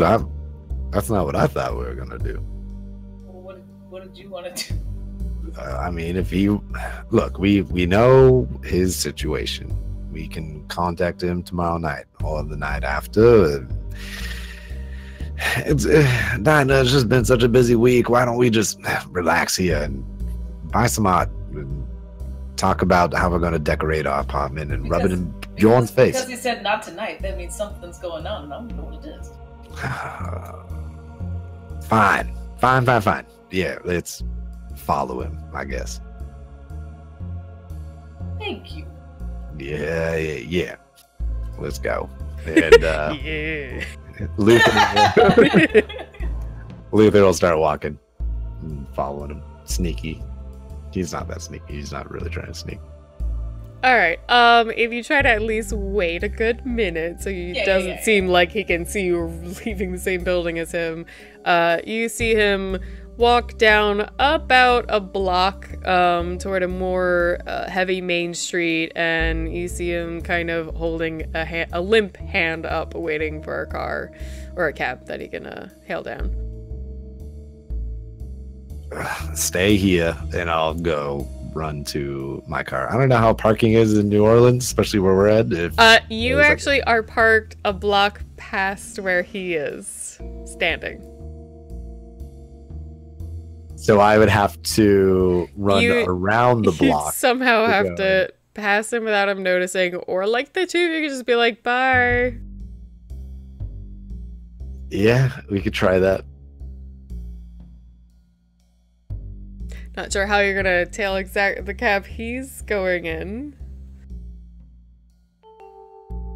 Dinah, how are we supposed to do this? Do you just want to walk by the man and pretend like we're not doing anything? Or I don't. Just put a little bit of a kink in my place. If he's just going home, then that's something. But he just seemed like he needed to go somewhere, so I wanted to see what was up. I mean, this is my plaid suit, not my sneaking suit. So it's I'm not dressed for the occasion. All right, if you really don't want to go, we can go back. Thank you. Oh, all right. I mean, come. We don't have to. What is your sense of adventure? Come on, Luther. I mean, it's not like Joshua's gonna die tonight. Yeah. Oh God. No, I'm joking. I'm messing with you. It's odd. I had a sudden sense of God saying something to me.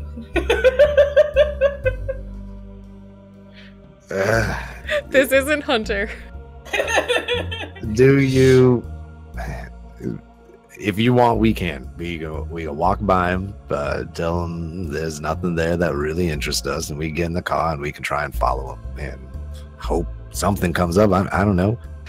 And what if it does it? I can't fight nobody. I don't want to fight nobody. I'm not looking to fight anybody. All right, no, it's all right. Don't. We can just go buy some art. That's okay. I can tell you're clearly not comfortable with it. Thank you. Just really lay in the gear. You're not as adventurous as you used to be. Fine. Nope. We're going. Yeah, you did it. You convinced me, yeah. Princess. Let's go. And he'll kink out his arm and let her take it and casually walk towards Joshua. The two of you begin heading down the street that he was first walking down, and you begin passing him. He's not low perception, so he does notice you. But as anxious as he began to be at the club, he has calmed a little and just kind of gives you a friendly good evening nod, but doesn't say anything else. If he only nods, then we'll give him like a nod, or at least me. I'll give him like a nod back. Keep walking past him. Yeah. And then kind of like wait around the corner and watch to see if he goes anywhere. And then as soon as we turn the corner, just sprint to the car. Just book it. Can you do like the thing where like you got two heads just like one over the other, like around the wall, like just watching them? Yes, thank you.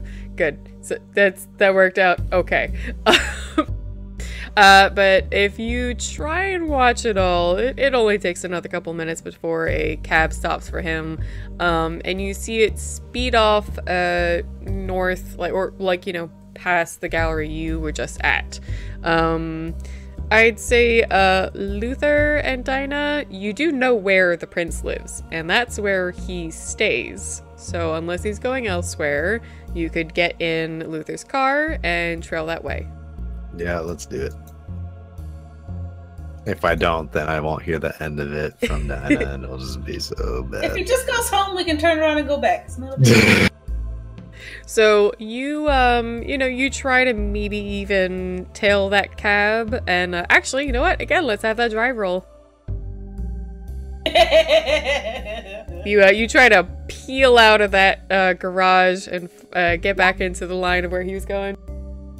One success. One success. Yeah, one success. Yeah. I still had on 8, but yeah. Is it cool if I picture them walking past him like Crunk singing his own theme song? Great. He's doing his own theme music. Sorry, I love that movie.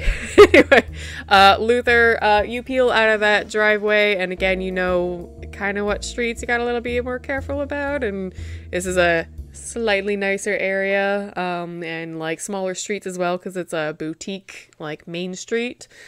So you can't take it too quickly, and you don't have the cab in your sights right away, but you start heading in the direction of Prince Marcus's domain, his haven, which is a pretty decent, it's not a mansion, but it's a large home, and not even like plantation size, but it's a large home with definitely, obviously, a lot of bedrooms and spare rooms, things like that. Set off on its own little plot of land. So you start taking off in that direction, and just as like you turn a corner, you see the cab that you believe may be the one that Joshua got into. And just following that, it does start to head towards Marcel's Haven. So maybe you slow down a touch to not necessarily be noticed, and see it finally pull up to the home. Joshua gets out and starts heading inside. You can pull up as slow or quickly as you choose, or avoid it entirely. Yeah, I would kind of avoid it and just turn towards that. You see that? He's just going home. He's not doing any weird Scooby-Doo trick. Okay. Hey, thank you. That assuaged my curiosity. I just didn't want him to suddenly turn off into some odd part of town. So now the question is, do we go back to the gallery, or is there something else that would tickle your fancy? The pieces were nice, but I think I'd rather wait for the next show. I don't know. You want to just go dancing or something? Yes. Yeah, that's what I've been trying to say this whole time. Please, no more paint. Yeah, I just please no more paint. I'm want to go out and relax, and I don't want to do any kindred stuff. I just want to go and do normal, happy, fun stuff. Sure. All right. Yeah, he'll go pull off, and we'll go down to some weird hidden bar that only locals would know about and all that. Perfect. I need a quick little break myself, so we'll take our second break for now, and when we come back, we'll see what Uncle Grandpa Theo is up to this Friday night. God, he is kind of Uncle Grandpa. He is a little Uncle Grandpa. Oh, that shows. No, it is, so I didn't really mean to say Uncle Grandpa.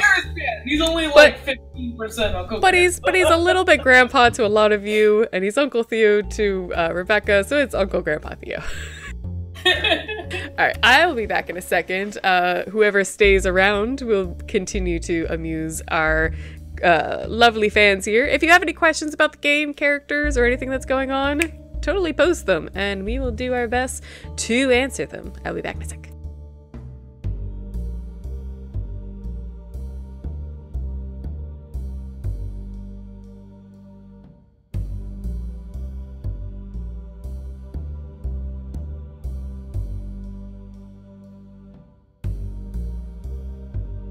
Hey Theo, how's your night?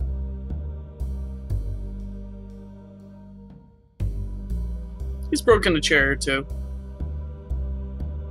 But like, for good reason. There was, you know.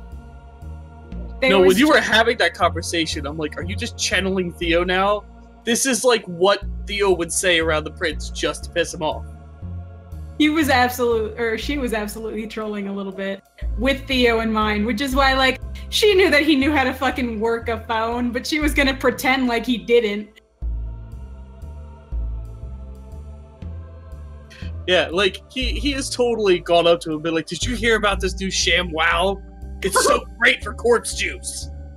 Oh my god. Here, I got you a pack of sham wows.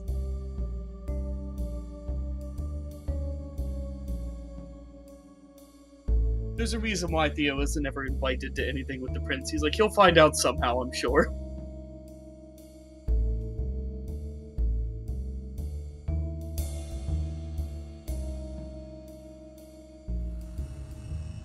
Are we ever going to get around to dealing with this whole werewolf situation? Or You know, who hang out? just keep in a shrug-like position until it happens. Just sweep it under the rug until it fucking starts moving. I'm waiting to hear back from the Baron. Yeah, no, see, that's what I was guessing, was that Barrel Dragons was trying to allude to the fact that the werewolves don't like that mages are all up on their cairns, and Rebecca straight up has dots and nodes, so she is technically sitting on a little mini cairn. So yeah, like if they knew that she had one, they would be not super happy. Coolin, what you do is you use OBS and have, say, Skype or Zoom is what we use, and as a window, have OBS focus on that window and crop it down to each individual part. So recapture that window several times, and then you can move around there. Otherwise, we make templates in Photoshop and Inkscape in order to block out all of the negative space that's got to be there. Yeah. So actually, make sure you turn on Alpha Channel for the background of whatever image you're going to have overlaying your stream. yeah. So you can kind of see real quick. Whoop. So I have, this is just one window has zoom, but like I have different windows, so we can move them around even. Be the B84. We don't know when we're going back to New York. It kind of, that was our first big stream here on the channel, and it kind of got away from us. We didn't have as much structure. We didn't know we were going to do this for this long. I hadn't ST'd in 10 years. So to take that question over a little bit is, I do essentially plan to go back to New York, but it had been my first time STing in a long time. Also my first time streaming tabletop. So altogether, I think it was a good game and it was fun and everybody loved it, especially I think the PCs all had a lot of fun with it. But we kind of wanted to do something a little fresh, and I wanted to, after getting experience again being an ST, do something a little different. So yeah, we're doing New Orleans for a while, and we'll probably go back to New York once this game hits like maybe a good chapter ending, and we feel comfortable to, like, you know, put this aside on the shelf for a little while and go back. I'm not saying New York is done at all. I'm pretty positive, unless something catastrophic happens, we'll go back to New York. I just can't give a time frame right now. I definitely want to play this game for, like, you know, 3 or 4 months. Let it get to a good, fun spot. Have the players know their characters. That's always my biggest thing, is you can write a plot, you can even take one from any of the books, but, like, you know, I want my characters or my players to feel like their characters and to have had fun as their characters before I say, like, well, this is done. And as in-depth as WoD is compared to some other role-playing games where you kind of like are happy to just be a name and some skills, because it's a storytelling system, it's so much more important to play the character, know their emotions, their reactions, things like that. So we're already 8 episodes in, and I still feel like some of my PCs know their characters, but like want to explore them more. So I certainly don't want to cut this before they feel happy with where they are.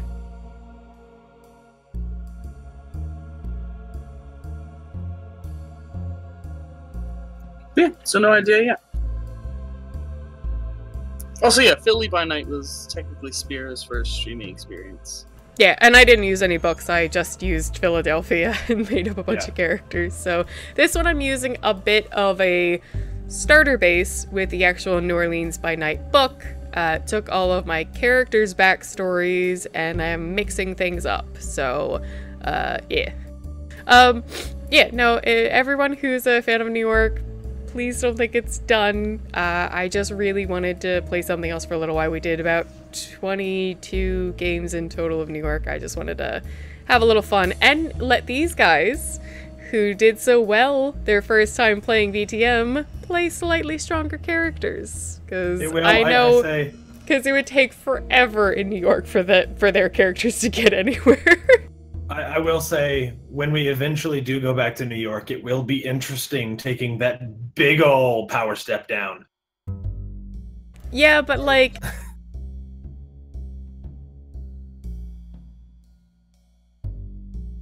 I know Elvish name. Elvish loves being the weak character of like, shit, I gotta figure this stuff out. Constantly being talked down to. She loved it so much, being the little baby. But it's something to fight against. I just like getting into that headspace. I like learning things about the world as I do it instead of starting already know it. It's just personal preference. There's nothing wrong with starting being an elder at all. Actually, it's really fun. And there's something much more obvious to fight against is your weakness and everybody looking down at you. This game, it has to be a little more nuanced. It's usually you guys against bigger odds outside yourselves or someone as powerful as you messing with your shit. Sorry, what were you saying, Elvish? Like, there's pluses to both. Like, I like the subtleness of this one.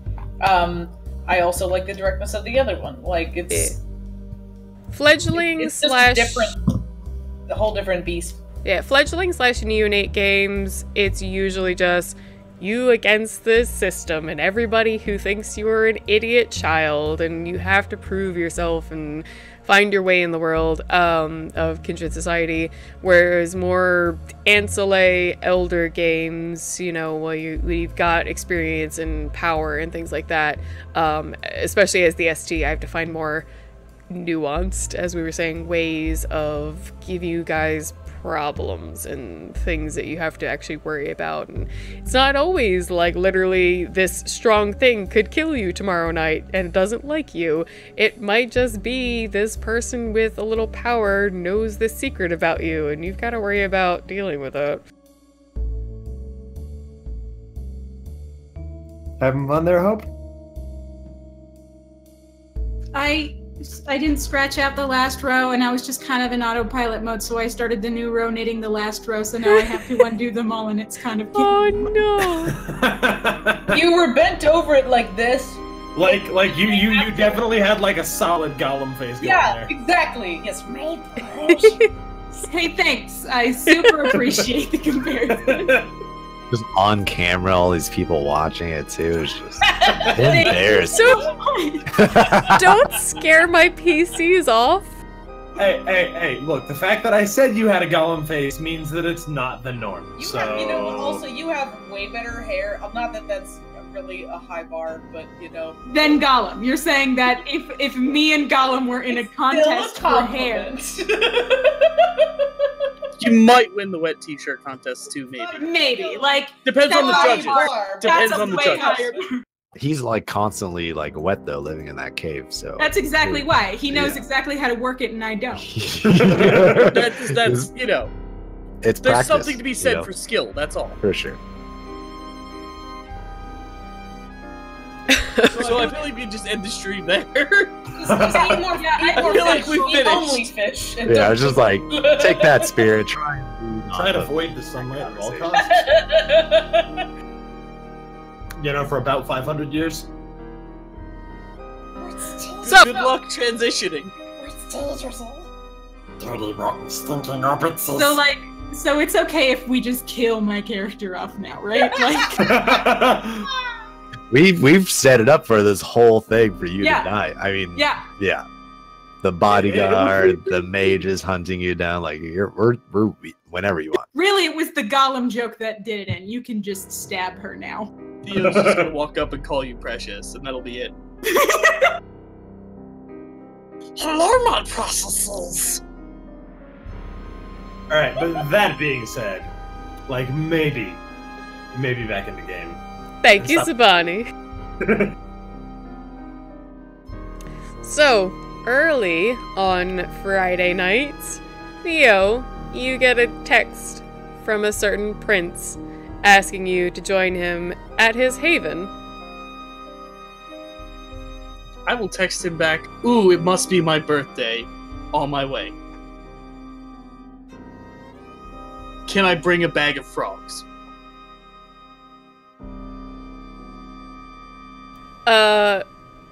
After the set of texts, you just get a reply back, let yourself in.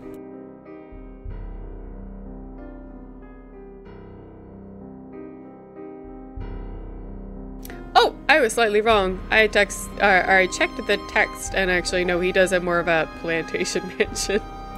I knew it was a big place. He has a plantation mansion. So that's fun. You missed the chance to call it the plantation station, but whatever. We'll let that go. Alright. But Theo, let me know, how do you get there? Mr. Dead Corpse Man. Deadly. Probably dancing through the streets, giving random things to children, being himself. Not taking any particular time. Like, he probably texted me, he's like, I'll be right there, and like 40 minutes later.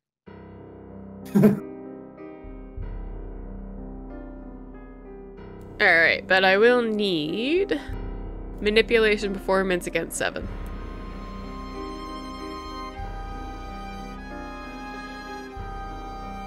And I might need roll 20 open. We all need things.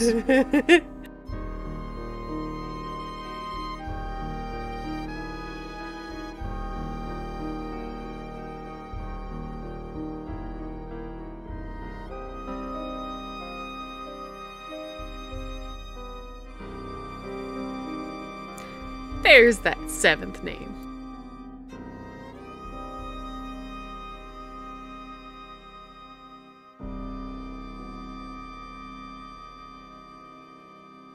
So Theo, who wants to go dancing in the street despite the fact that he looks like a corpse, needs to roll for Mask of 1,000 Faces. And see how well he does.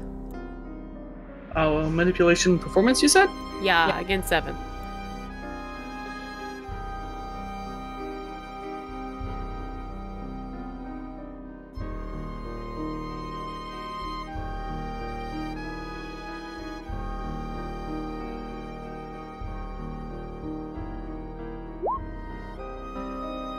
Three successes. Alright, so that is... You can't do major manipulation like height or massive change to weight or gender, but otherwise within your own height, weight limitations, and gender styling, you can kind of do just about whatever, with also minor exception to like complete impression of another person. Theo is just Theo, but not dead, as always. He will never, ever obfuscate as any other thing. Just to save you in the future. Never. He just doesn't. But is he a cute Theo now? He could be a cute one at 3. No, he's old, still somewhat crotchety looking, very aged and dried out Theo. Just not exactly like a corpse.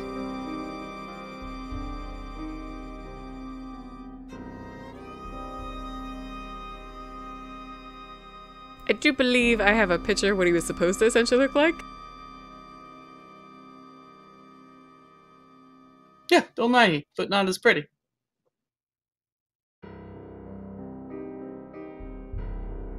Just tried. I want to find a picture real quick.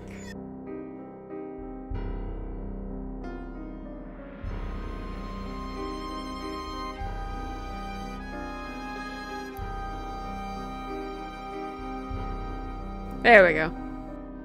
Yeah, the one that makes him look like fucking... Yeah. There we go. That's what Theo looks like with his basic mask on. With some asterisks there, Theo has never, ever owned a brown sweater.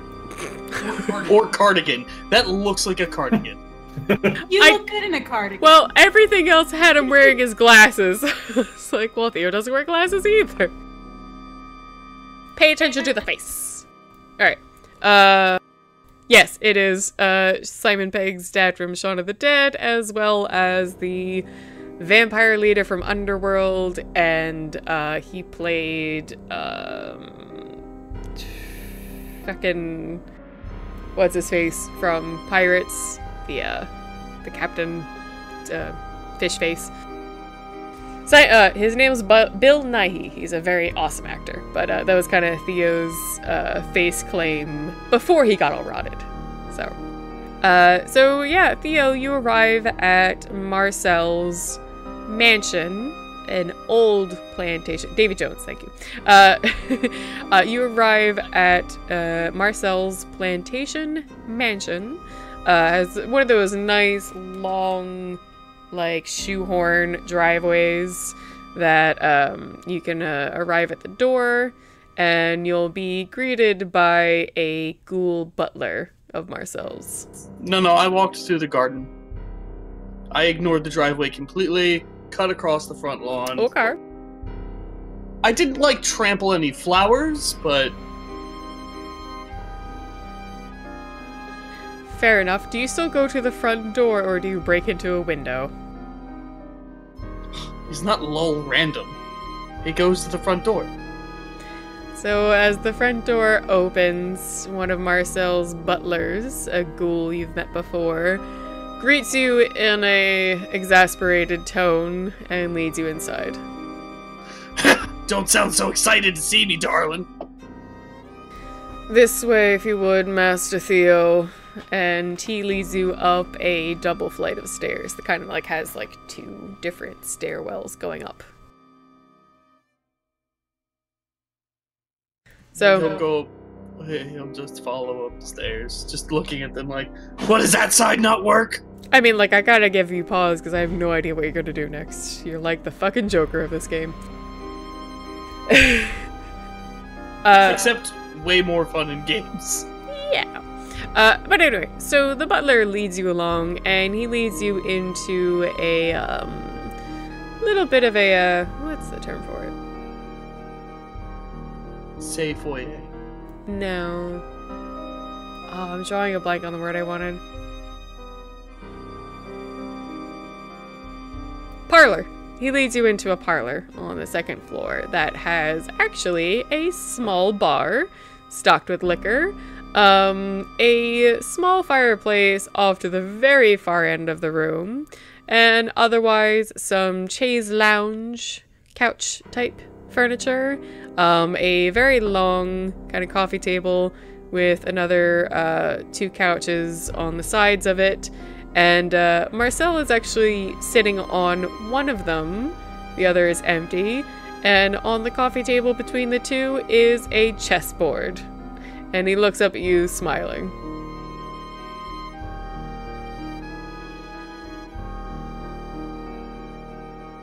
He'll just look at him for a second. Well, don't get up and answer your own door. That's what I pay them for. You pay them? Yeah. I always thought you were a cheapskate. I pay them in one way or another. kinky? He rolls his eyes, barely amused at that, and in a slightly more impatient manner, points a hand out at the couch across from him. I'll take a seat, and as I'm sitting down, hey, just want to say, I'm really sorry about the frogs. They got stolen on the street, and I don't have them anymore. I'll get you next time, though, I promise. Theo, I have no idea what you're talking about. As usual, if you would like to enlighten me, please do. But otherwise, I was hoping we could have a civil night in of conversation, and he waves a little bit at the board. A fun game. Theo will literally roll his head back. What did I do to piss you off now? Nothing in particular. Fine, but it's my first time playing backgammon, so...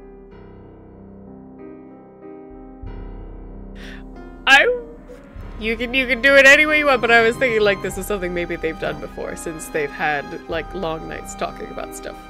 But okay. And he's never called it by the right name in his entire existence. It's a different Perfect. game every time. Perfect. So, Marcel doesn't say anything about that. I haven't played chess in forever. What side starts first? White. Black side is facing Marcel, the white side is facing where Theo can sit. And it is obviously a show that Marcel wanted to allow him the first move.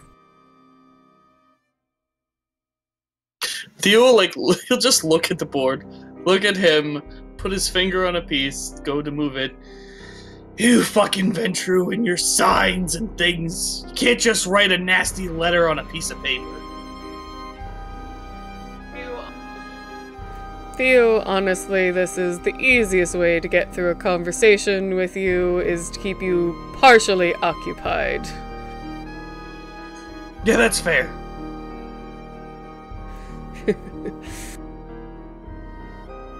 Now, can you, any, waits for you to make the first move? I'll move a piece. One of my peons. Peons. Alright. After you move a pawn, he starts to speak, looking at the board, but already has a couple fingers hovering over a pawn himself. Can you tell me what happened in that cemetery, Mardi Gras night?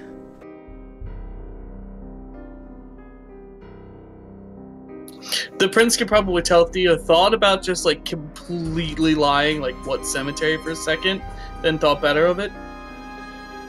Me and my friends had a party. Is that a problem on Mardi Gras?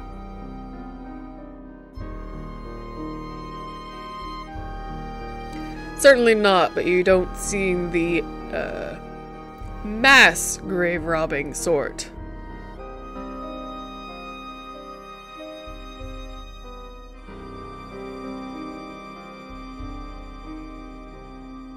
You want to tell me what happened up on that stage with what's-his-name?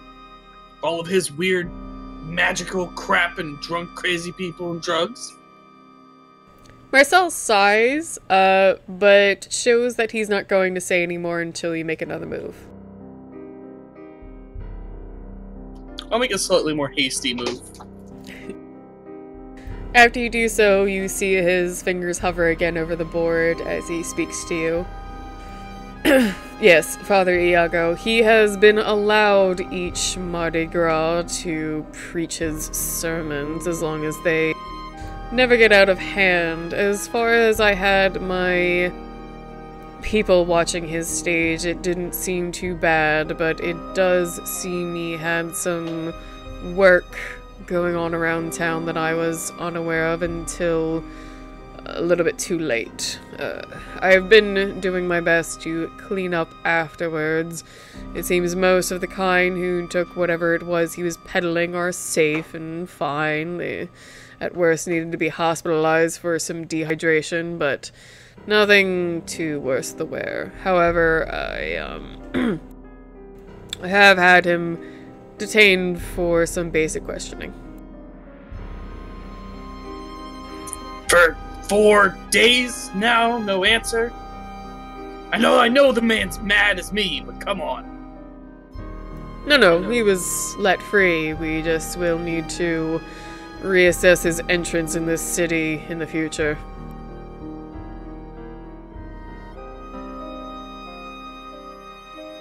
We had a party that got crashed by some dogs that wanted to hash some old fights, I think. Marcel raises an eyebrow at that. At the cemetery, where you had your party? I mean, one of them. And he waits again before he says any more for you to make a move. Gil will roll his eyes and make another move. Ooh, what happened then?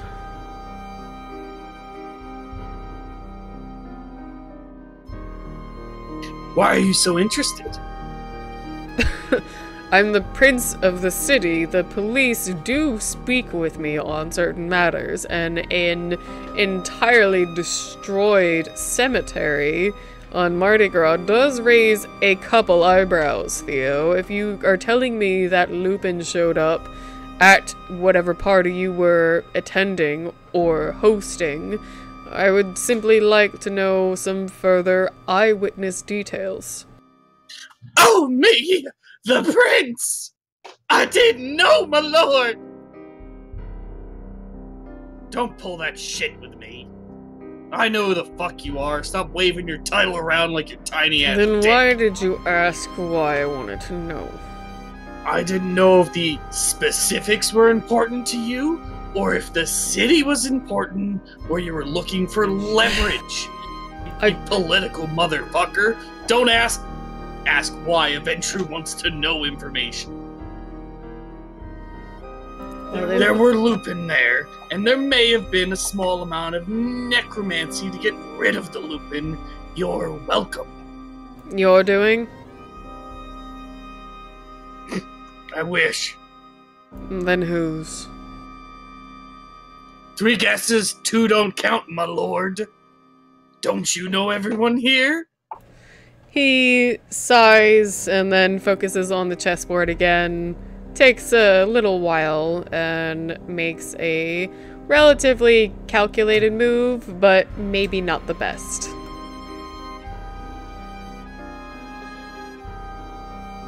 I'll take a look at the board, actually study it for a second, and make the best move I can come up with.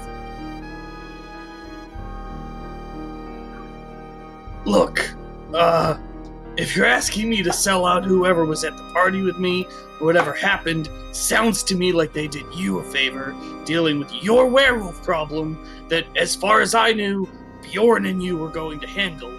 I don't know why they're crashing kindred parties, trying to make, I don't know, a political statement, terroristic threats, whatever they are.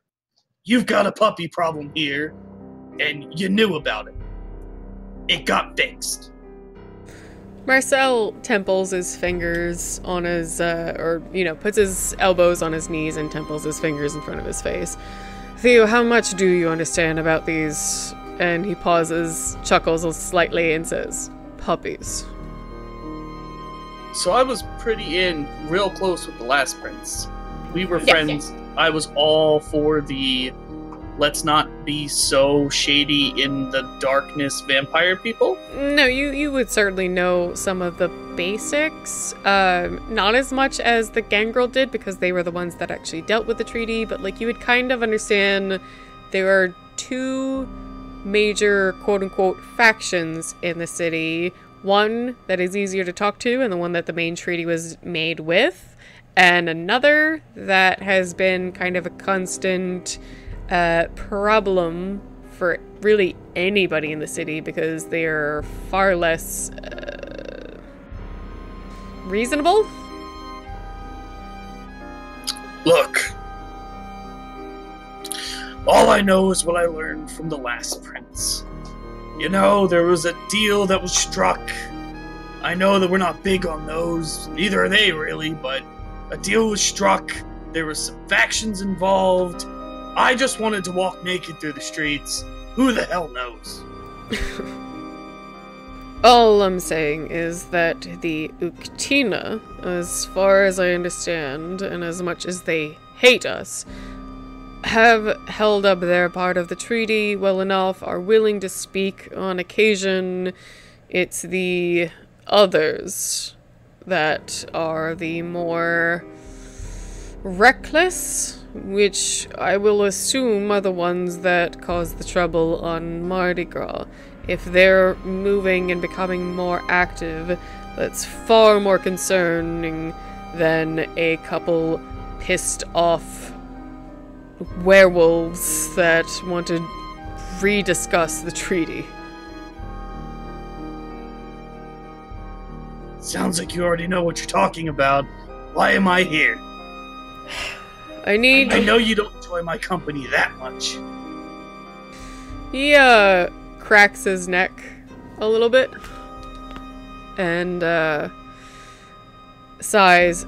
It's honestly not even the werewolves I'm particularly concerned about tonight. They're a constant problem and one we'll continue to have to deal with as we go forward. There's actually something else, though. I was wondering if you noticed anything over this last week. At that, he does go quiet, kind of just waiting to see your physical response, and he starts to make another move. Still calculated, but not great. You've played him many times. He does seem a little distracted. I feel like 99% of the time Theo loses. So I'll actually try a little harder, taking advantage of his distraction. Do you have any reaction to the last thing he said, though? He will perk up inquisitively. He really likes it when people need his help. It tickles him pink. The thing is, as unfortunate as it can be, I have my network of eyes throughout the city, and they can catch most of everything, even on a night as wild as Mardi Gras or the weeks preceding. But it does seem that this year we have had a higher number of missing kine as well as kindred. Far more so, a significant number more so than usual. Before, we usually chalk it up to kindred being a little bit too rowdy and kind get taken, fed on, and dumped somewhere else.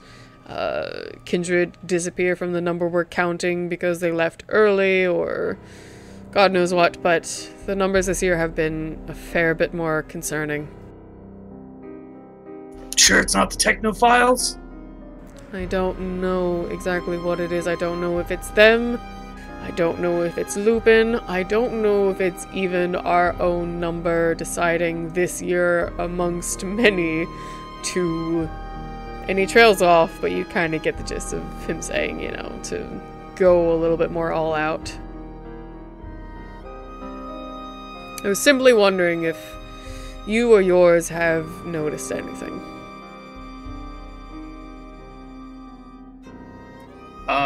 Storyteller?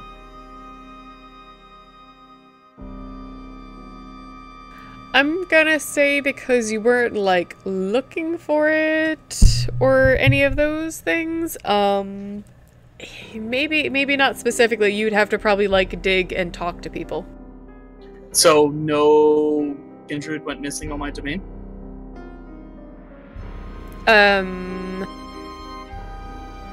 It's only also been a couple days. That could be they're still shacked up with someone. I'm saying, like, this is probably gonna be you need to, like, look into it. Okay.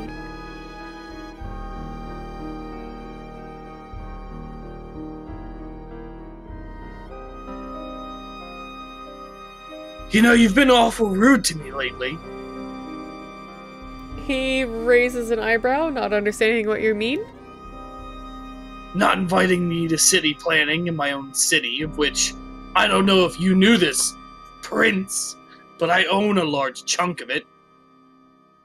Theo, I never meant to leave you out of anything. I assumed you would know anything you needed to. You're not wrong, but it's the principle. Yes, I found out, but damn it. I apologize. I was trying to speak with those that might not have been as interested in the city as you tend to be, and I wanted to pique their interest by telling them how much trouble is currently facing our doorstep. Now you could have stopped talking and sorry. I'll take a look out. I don't want our kind going missing. Better yet, I don't want other kind coming here and trying to turn the city around looking for them. They'll probably just make a fucking mess. So all we need is a group of Nazis to show up, trying to science the shit out of the city, putting fucking cameras up all over the place. I mean, I have my cameras in place, but no, New Orleans hasn't exactly been a Nosferatu-run city in quite some time. At that, he waves at the board, as it's been your turn for a little while.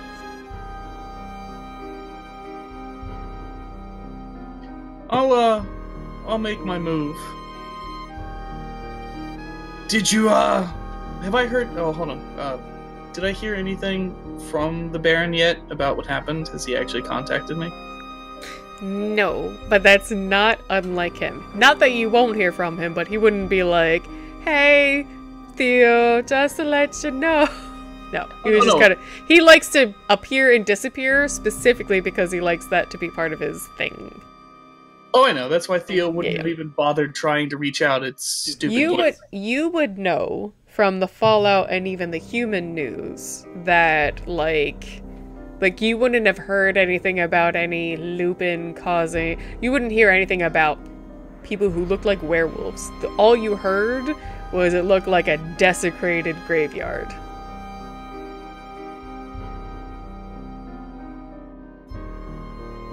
Okay, but I haven't actually heard from the Baron. Not yet. I'll take my next move on the board, and I'll kind of like look up at the prince, like leveling, like sort of in like a Theo trying to be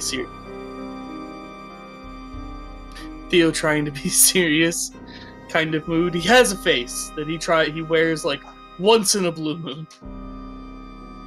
What's the prince's name?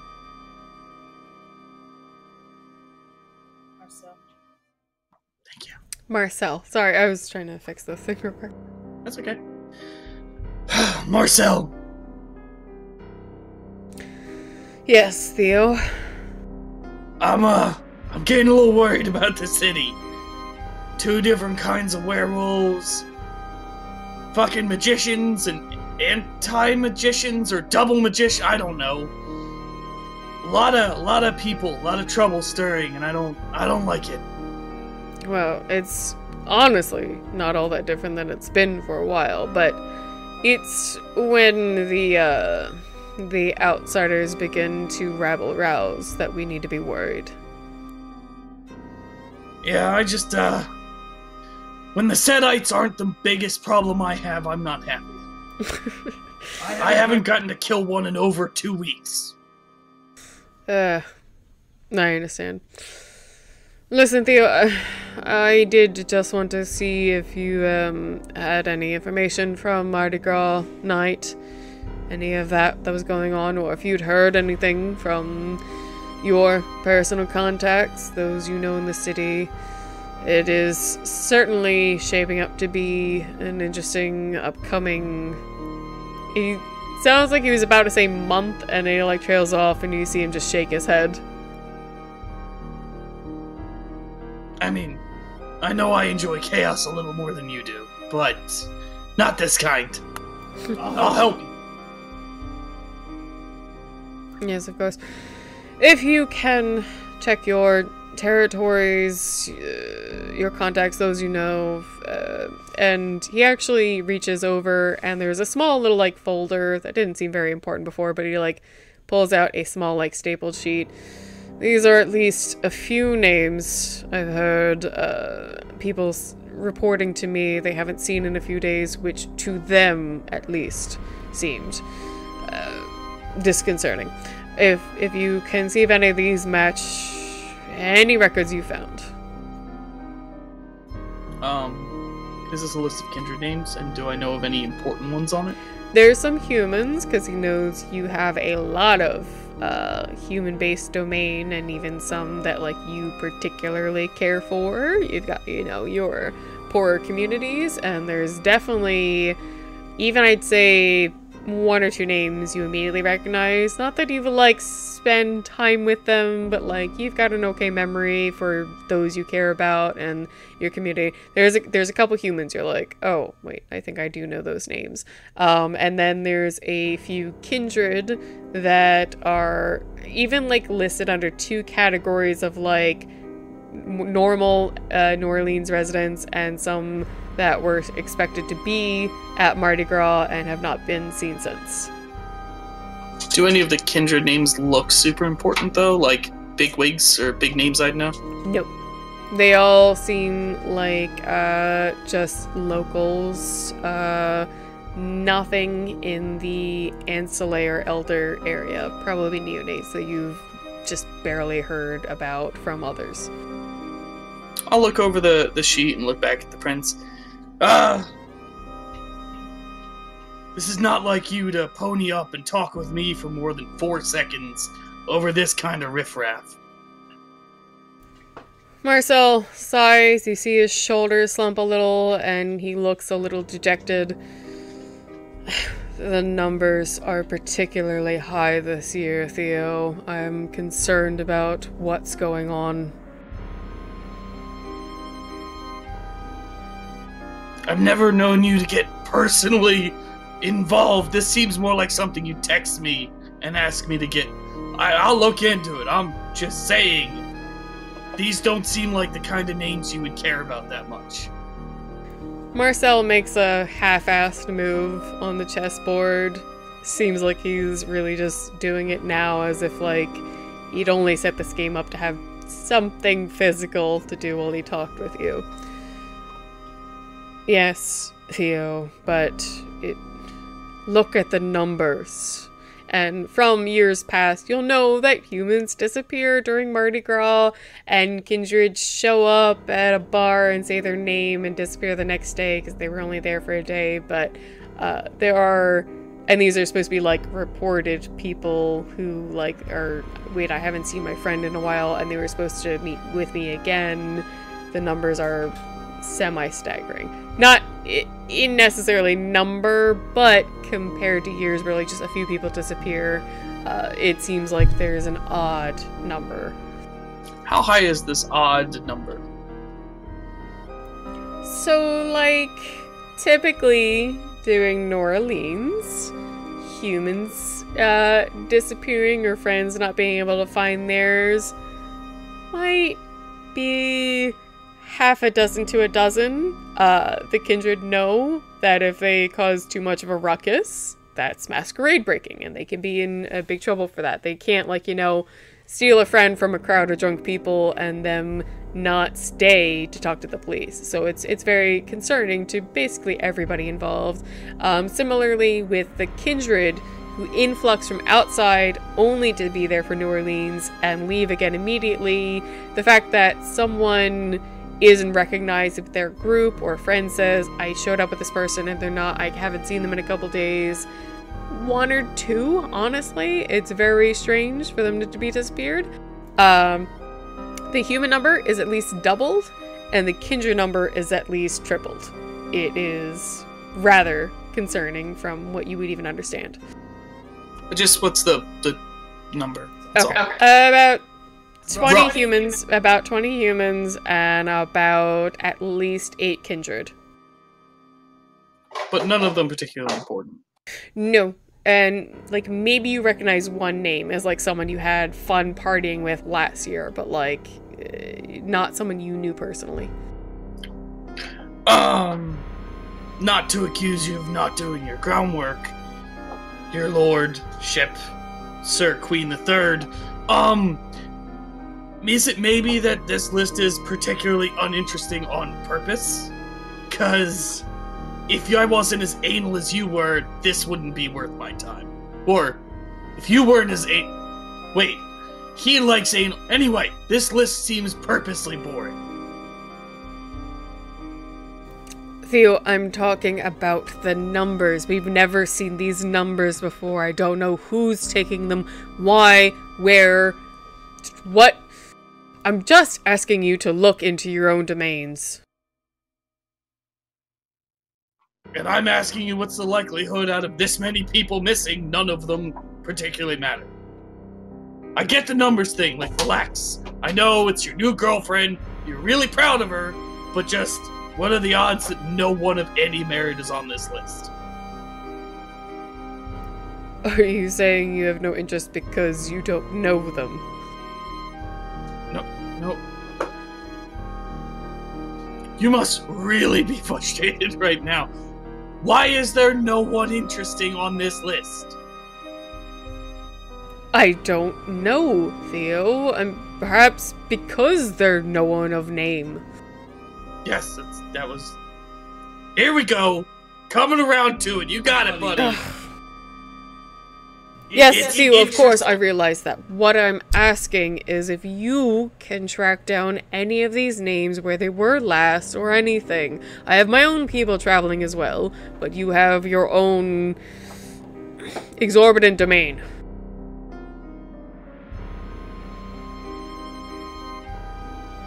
I think you need to, like, take a nap or something. I was just wondering, that's all. Are they being kidnapped? Did they go missing? Seems odd that they're all normal things, people. It appears to be human travelers or kindred travelers who came with a friend or a small group, and one of those is missing.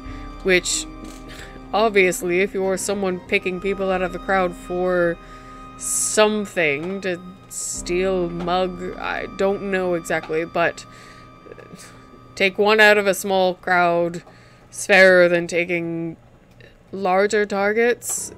And he, points again at the paper. As you said, it's no one of direct importance to any of us. But the numbers are too high.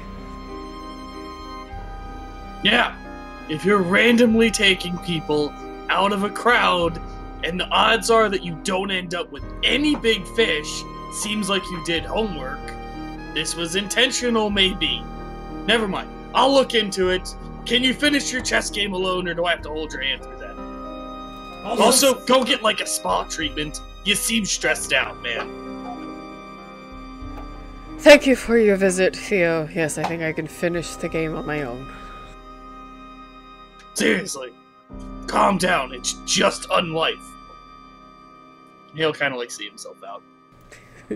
Swiping a bottle off the bar on his way, though. Perfect. Zipping back around to Abraham, sitting very patiently and quietly at a semi-interesting, but maybe also a little bit boring, and a very mixed quality play with Karen, the Ventru. Yeah. Well, I gotta get her picture up. Actually, we'll do your picture for it because I didn't do it earlier. Theo, why are you Cute little Abraham with his puppers. It's so adorable. So adorable. So Abraham sat for a while with Karen. Maybe not obviously at first, but then someone obviously dancing around trying to get Abraham's interest in a higher position in the city. Yeah.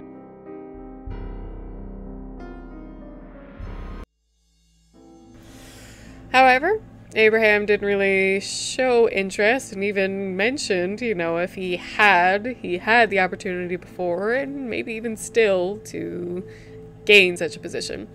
Karen goes a little quiet, looks a little disappointed that her kind of plan isn't panning to the way she hoped. She continues then to just kind of make small talk, remarking on the play now and then, just, again, like for the second time, asks him about his dogs, as if someone who's obviously just trying to make it through the rest of the night. As the play... My dogs. Well, you know, go ahead. I want to hear that.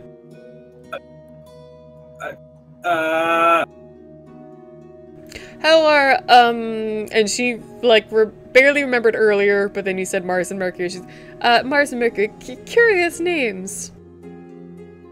It was traditional around the time that they were named. Oh, of course. Well, how are they doing? Around the time that Mars was named, and I figured, make a set of two. Yes, of course. And she has those little, like, quiet little fluttery coughs as the rest of the night goes on. As the play wraps up in its ending third stage, she claps closed her silver cigarette case, which is mostly empty while it was full earlier, and packs it away in the small suit jacket she had on over her dress. And she seems to straighten her back and sigh a little. Well, Abraham, it was so nice to have you out this evening. It was good to catch up. I do hope if you are ever interested in a more influential position, as it were, as we seem to discuss tonight, you will reach out to me, of course. Of course. Good. She remains mostly quiet till the end of the play, and like pretty much as soon as the curtain call is had and the cast comes out to do their bows, she steps up. There's a probably ghoul who steps into the room and sees her out, and you're left alone in the private box office. As you go to leave, there is a man standing outside the box office, though you do not see Karen or the man she left with any longer. Then, I'm probably gonna...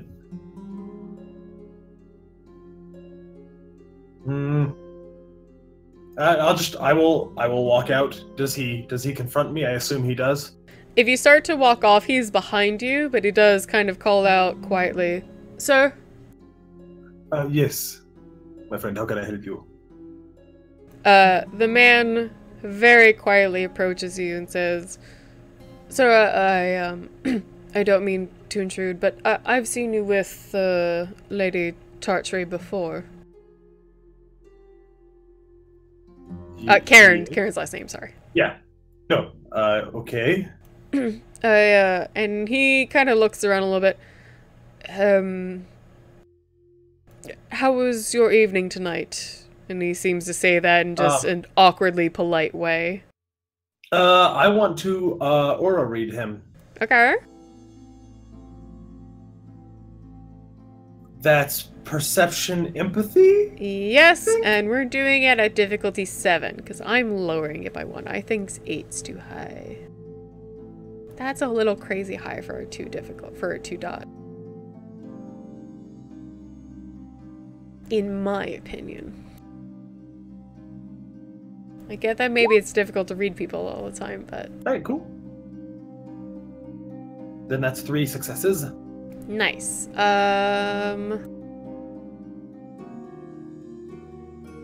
Let me get my chart up. Alright, 3 successes. You're going to see mostly normal color, so it looks like a human, but there's pale blotches telling you it's a ghoul. Alright. Then you're going to see a small amount of red, which tells you like a little bit of almost anger. And then there's gonna be like a little bit of like a pale tone of violet, which means like excited or anxious. It's a little hard to tell sometimes in people. And then like a small little streak of silver, which also concludes to normally being like upset or sad, possibly. So overall, you can tell something's bothering this person by a fair bit, and if you turned it on, at least by the time they mentioned Karen, it flickers a little brighter. I turned it on when I said he did, as he asked. Perfect. So I will respond with it was, I had a nice enough time. I suppose you are one of our retinue? Retainers, as I believe we're called. Yes, I'm one of them. It's really not my place, but do you mind if I ask if you were interested in her offer? Admittedly, no. He looks around, and even though there is no one around, and like both of you can tell it, he seems to have just that look that he's a little nervous. Does my response change his emotional status? He looks a little more calm, actually. Okay, cool. He pulls out a small card from his inside his jacket. The side that you first see actually has like Karen's information, which you already have, and you can see like just not a very serious, but like a kind of little like squibble over it with pen. And the other side has a number written in it in pen, and he hands it to you, and he hands it to you and starts walking and says, "Please, if you would," and that's all he says and disappears. Cryptic as shit. All right, I'm not gonna very well chase him down.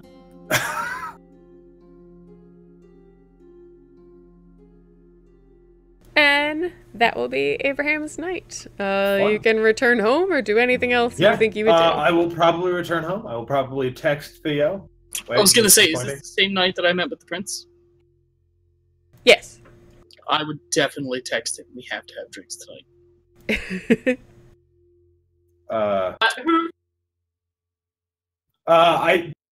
Which it's about, we'll say your nights end close to the same time, so... then let's say it's both the same time. I feel like he would text me first, because I would probably go home and then text Theo. He would text you walking out. He would probably be like, text me, I got a bottle of the good stuff from the Baron for you. Which I'm sure I brought Abraham to meet the Baron multiple times. All right. Where your place? I don't know why my texts are accented. Yeah, no, you probably wouldn't get an answer. It's safe to assume his normal safe house. All right, then I will catch a cab there.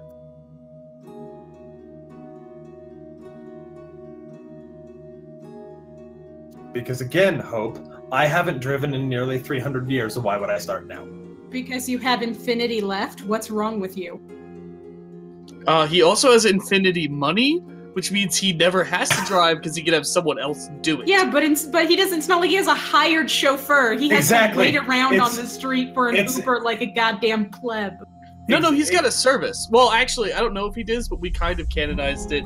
That you have a service that you use that Theo actually stole the number off of and still uses it to get rides. He just calls up with your credentials and gets free rides around. I probably have a all right, so Abraham heads over to Theo's to talk.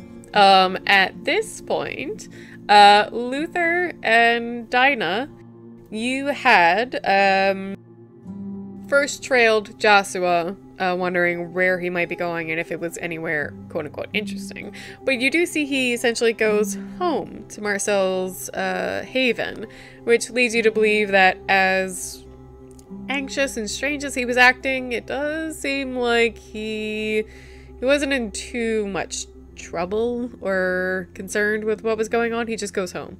So the two of you go out to a bar. Let's say you go out to a nice jazz music bar on maybe Dinah's insistence. And you end up there. But of course, you two can't exactly drink. So what do you do with your night at the bar? Hey, Spira. Yeah? I loved your tone just now. Okay, I just want you to know. Thanks. I try my best. Well, I mean, we can't drink normally. I'm saying, do you want to drink or you just want to dance? I think the obvious implication is that we each try to find some tipsy people. Yeah, that would probably be our game plan. I You imagine. can tell me you're not interested in getting any alcohol in your system and just go about your life, and I'm just wondering if you do. Luther didn't come to New Orleans to be sober, all right? He came there. Right. All right, Luther, Dinah, you show up in a nice, cute little bar with some music going on. Ash Wednesday. You no, it's Friday. It's Friday night. It's Friday It's night. Friday now. Okay, Yeah, it's Friday night. So you show up at a nice, cute little bar. It's got a jazz band playing, just a little local scene thing. You walk in maybe arm in arm, as Luther is a lovely little gentleman. But you know, maybe you both want to get a little drink in you. Yes. All right. There is a specific rule for hunting, but I like for clubs to be charisma subterfuge. So go ahead and roll me that. Let me see what you guys All right. find.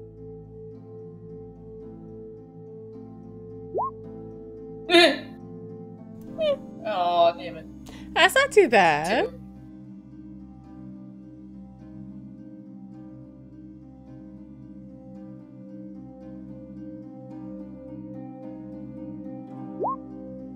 2. You know, just 4. So you two arrive at the club, arms linked together, and maybe give each other a little, like, half-wink, little look. Go to get yourselves a drink, as it were, not from the bar.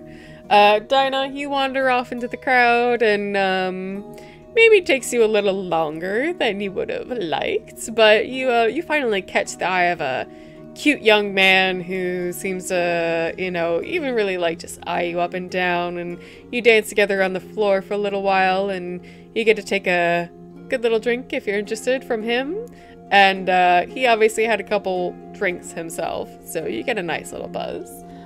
Luther, similarly, you go trolling around, find a nice pretty little lady, do a similar kind of casual meetup, and get a drink from her. She was pretty far along, and you get a very nice, like, early buzz to early drunk, a little between buzz and drunk. And then Luther and Dinah, you find each other again down on the dance floor. Dancing. Bam. This music is so danceable. Hold on. Wait. I'm being an ass. Don't listen to me. Wait. We'll do song number 2. Song number 2. It's not jazzy, but it is the song, but it's like the other song. Yeah, no, we had 2 of them. It was like, this is the song, then this is the other song. It's not very jazzy, but it's fun. Who cares? So, let me know how Luther and Dinah end their night, 2 lovely Tories out on the town. I mean, yeah, I mean, they're gonna be... I mean, he's going give to... me some words, baby. What do you want from me? You're role-playing, motherfucker! It was a damn program! I say, not saying anything. Oh, but if he's leading like a gentleman, he's got to talk first. This seems fair. So do you want this? So we already You've got fed, eyeballs. and now we're And back they're to each lovely. other, or do you want us to role play the feeding part? Which part do you want us to role play? No, she said we already fed, so we're already buzzed. Yeah, you got a little drink in you. You guys have to roleplay dancing, so if you can move your arms a lot on the camera, thank you. We'll do the Vampire the Masquerade Bloodlines dance. Oh god, no. Oh my god, it's so bad. I just You're watched. really good at that, Elvish. It's just waving her Sexy. arms and moving her hips, but not in rhythm. It's like find the rhythm and then do the exact opposite. Come on. You're people of the night, you know what I mean? It's dark. You can't really see what you're doing. Pretty much. Really, it's fine. You don't have presence up, it's whatever. You're not Actually, interested how at good all. at dancing is Luther? He's, I mean, okay at it. I mean, he's had plenty of years of experience of dancing. What you want to roll? What's going on? You want to roll for dance Why moves? the fuck not? Yeah, Dex Let's performance. roll for dumb shit. I Dex love performance this. for both of you. Dex performance. Yeah. I love it. My Dex. Apparently, I'm not great at it. I really love these dumb character exploring I love episodes. rolling for dumb stuff because No- when are you ever gonna roll for no, stuff like but like dumb character exploring episodes, I just love them. this? Oh no, I plan on chatting with him for you. All right, Luther has none. Dinah has 3. So, baby girl, can you lead this boy around the dance floor? He kind of stumbles a little bit, and it's because the swing song comes on, and he's rusty on his swing dancing. Oh, wait. And so Dinah Oh, I ends don't up have leading anything swing, him. but let me get something better. Let me try to get something a little better. Is that all right, Jar? Yeah, no, it's fine.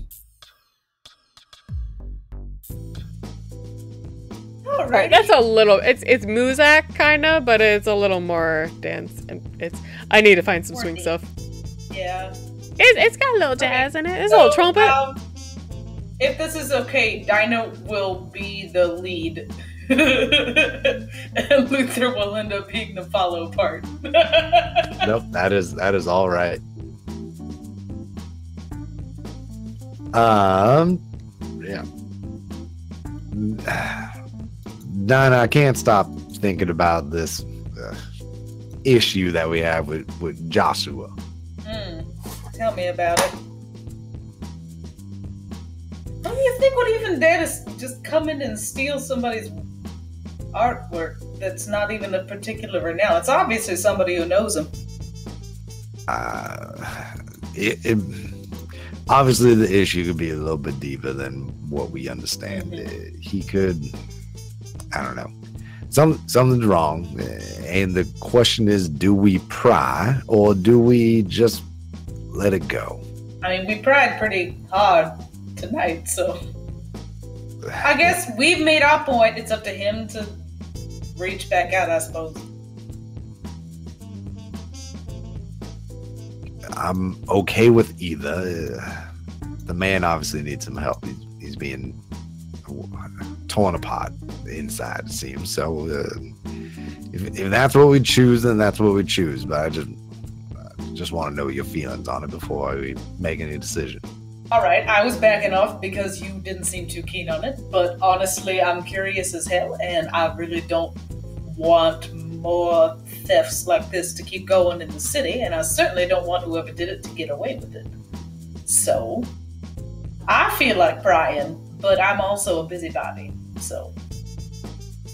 I know, and I'm busy as well. Just, I don't know. I was thinking about it, and I felt bad just seeing one of us just in some kind of turmoil, I guess. Right? No, I don't like seeing anybody like that.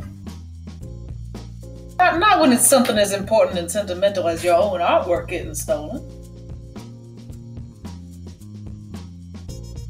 So that's that. I don't know. Maybe I'm sure you can get more information out of them than I can. I can try. Try. Come on now, girl. Put on that charm. I'm sure you can do better than try. Not like you can't. I mean, I don't think I'm his cup of tea is what I'm saying. That's Fair to say, I would say so, yeah. All right, sure. I'll try to contact him tomorrow about it if he doesn't get back with us later tonight, which I kind of highly doubt. I'm assuming it's No, he's not going to contact us tonight. I think we might have to reach out to him. Yeah. If that's about it for Dinah and Luther, we can wrap it there and say that they finished their night having a nice dance-off. Let me know if you guys had anything more you wanted to cover. No, I feel pretty good. No. Alright, good. Alright, we're gonna swap back to Rebecca in her cute little studio apartment after slightly awkward Bruja guy just left. How you feeling? I might be wrong and I'm not trying to lead anybody, but I thought like you wanted to talk to Theo? Yes, but also there's something that she wanted to do. Sure. Like, Let's start with that. I wanted to make sure I didn't like misremember something and I wasn't leading with a thought that I thought you might have wanted to. No, you're good. Like, Okay. there is something that she wanted to do, but like... Sure. So, I'll keep actually, that let me one. get this smooth jazz nonsense shifted a bit. All right. What is Rebecca thinking? Well, and like, if I don't want to take up too much time. So like, I understand, like, if you want to just gloss over it, we can gloss over it. But she does want to get Tuna out there to the cemetery and see if she can kind of pick something up. All right. You to the cemetery where you guys were hanging out before? The one that's in bad shape. All right. It was actually still pretty early in the night. Jake, the Bruja. Actually, let me change pictures real quick. Jake the Bruja wasn't there all that long, so you guys just had like a kind of fun and interesting conversation. He went off, and you realize, you know, it's been a couple days. Police have probably had their time to look over the place, and it's probably not covered in police right now. So you ask Tuna to go off. She gives you a very cat-like, ugh, kind of look. Not really wanting to go pat around in a cemetery, but she's your familiar and she loves you, so you let her out and she goes trailing off, her collar jingling quietly, and you're left alone in your apartment now after a very abrupt and strange introduction to a Bruja, quote-unquote, that you haven't met before. Both clan and that specific vampire, and your familiar is off and away. Yeah, at this point, like after she sends her off, she will text Theo, "Watch me get drunk." Theo, you'll get this just about when you're leaving Marcel's place. Was that in reference to it? What? No, like she wants to go hang out at a bar, so she's saying, "Come watch me get drunk."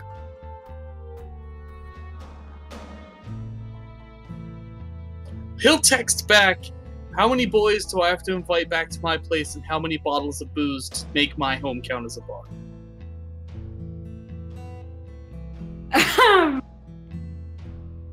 She'll respond. You do know he has plenty of booze if you aren't looking for a big crowd. Yeah, no, she'll respond in all caps. There's going to be boys with like 5 question marks. Just in like all lowercase, no spaces. Okay, I'll see you soon. Okay, is it at your house that this is happening? That's the only place Theo meets. Yep. He enjoys the irony of it, making the captain of industry over there come to my hovel. But is Theo now inviting a bunch of boys to his place? Well, no, there are boys. 2 of them. They just happen to be nearly 300 years old. No, Doesn't quite make them boys anymore. So I know we haven't finished up with like my contacts and all that, but like generally like his block is like the mafia block. Like all the kids around the block all work for me. They all know me. I'm gonna like open my door, stick my head out, see like the nearest person sitting on a stoop, and be like, "You boy, Grab me Yes, five. sir. go find me. This is basically Christmas Carol, except a week after Mardi Gras, and some corpse guy asked someone to get drunk with him. Yeah. No, not you. Someone older, actually. Do you have an older brother or father? No, older brother. Sorry. Yeah, no, Rebecca's definitely, she'll text that she's on her way, but then she is also going to text Dinah immediately. And be like, hey, gonna get drunk at Theo's. He said he's bringing boys. Come in case he brings literal children. I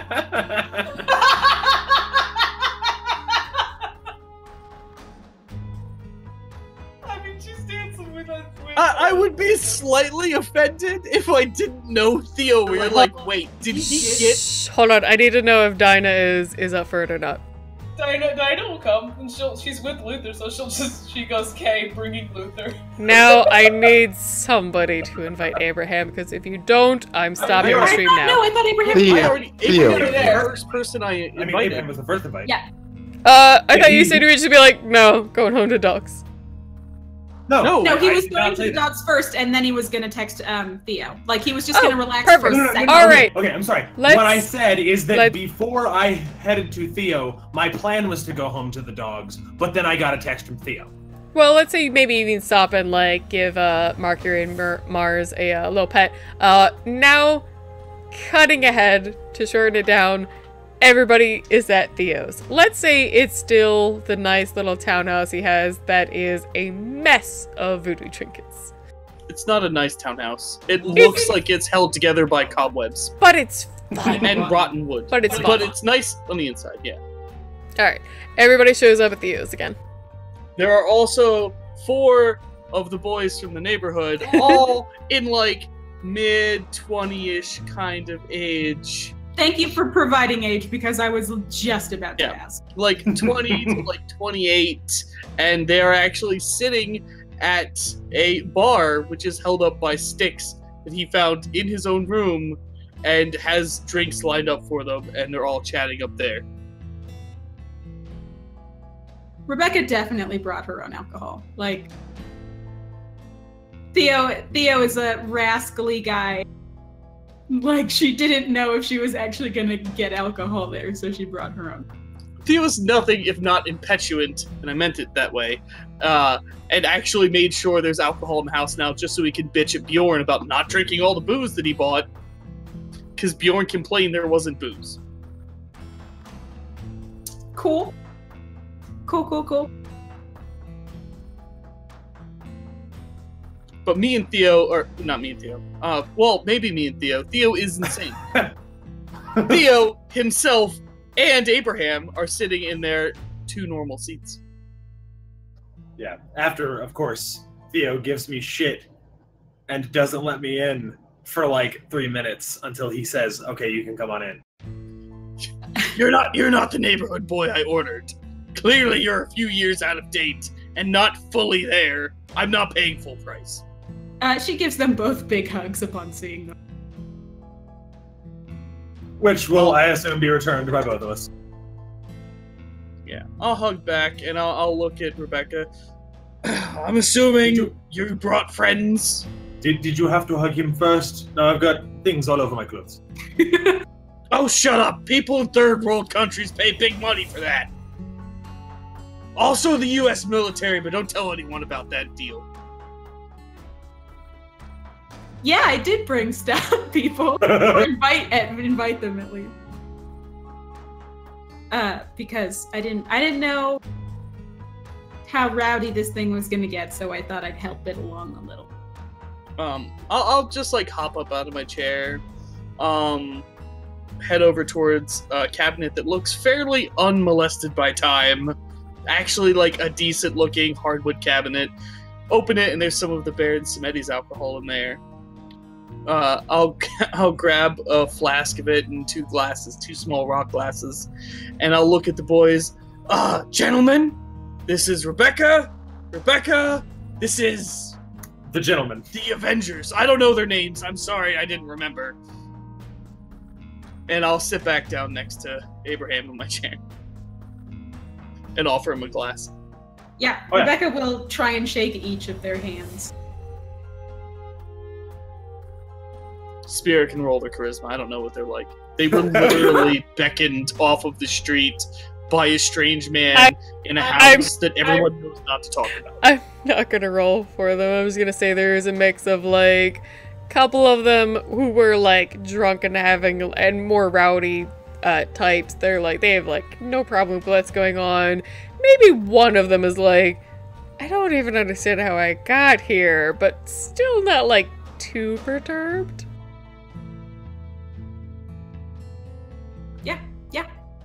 Then she's going to sit with the two old men and drink straight from her bottle of, let's say, vodka.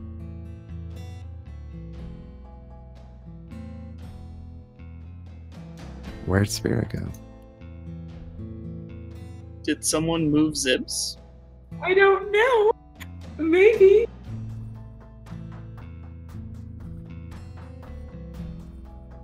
There you go, Zibs. Hi. Hello? Welcome back. Did you move yourself to AFK? I didn't mean to. You did. Huh. Well, I was just gonna say, well, we lost our storyteller. No. Well, she had to use the bathroom, but she said talk amongst yourselves. But in character, I'm gonna set the glass down and hold the bottle and pour like whiskey. Like clearly this shit's valuable. Straight from the Baron's cabinet, the good stuff. I'm fairly convinced you don't want to be seeing him again because every single time you meet him, I'm elsewhere. I mean, maybe I got jealous. What's a girl to do? Well, and seem also, to like you more, and I can only get so pretty. And in his defense, who goes to a meeting on Fat Tuesday, Abraham? That. Who hosts a meeting on Fat Tuesday? Pisses me off. I mean, in his defense, that also makes sense. Who did you invite? Looking at Becca. Oh, Rebecca. I mean, Dinah. Oh, well, I'm glad to know you're going to be coming here. Yeah. Don't worry, I brought Theo with me, it's fine. I hear Abraham is even coming. Oh, that bastard. I guess we'll chit-chat until Becca and Luther show up. Or not Becca, sorry. Nice. Damn nice. it! You messed me up! I like this. Until everyone's present. Yeah, no, at this point everybody manages to show up.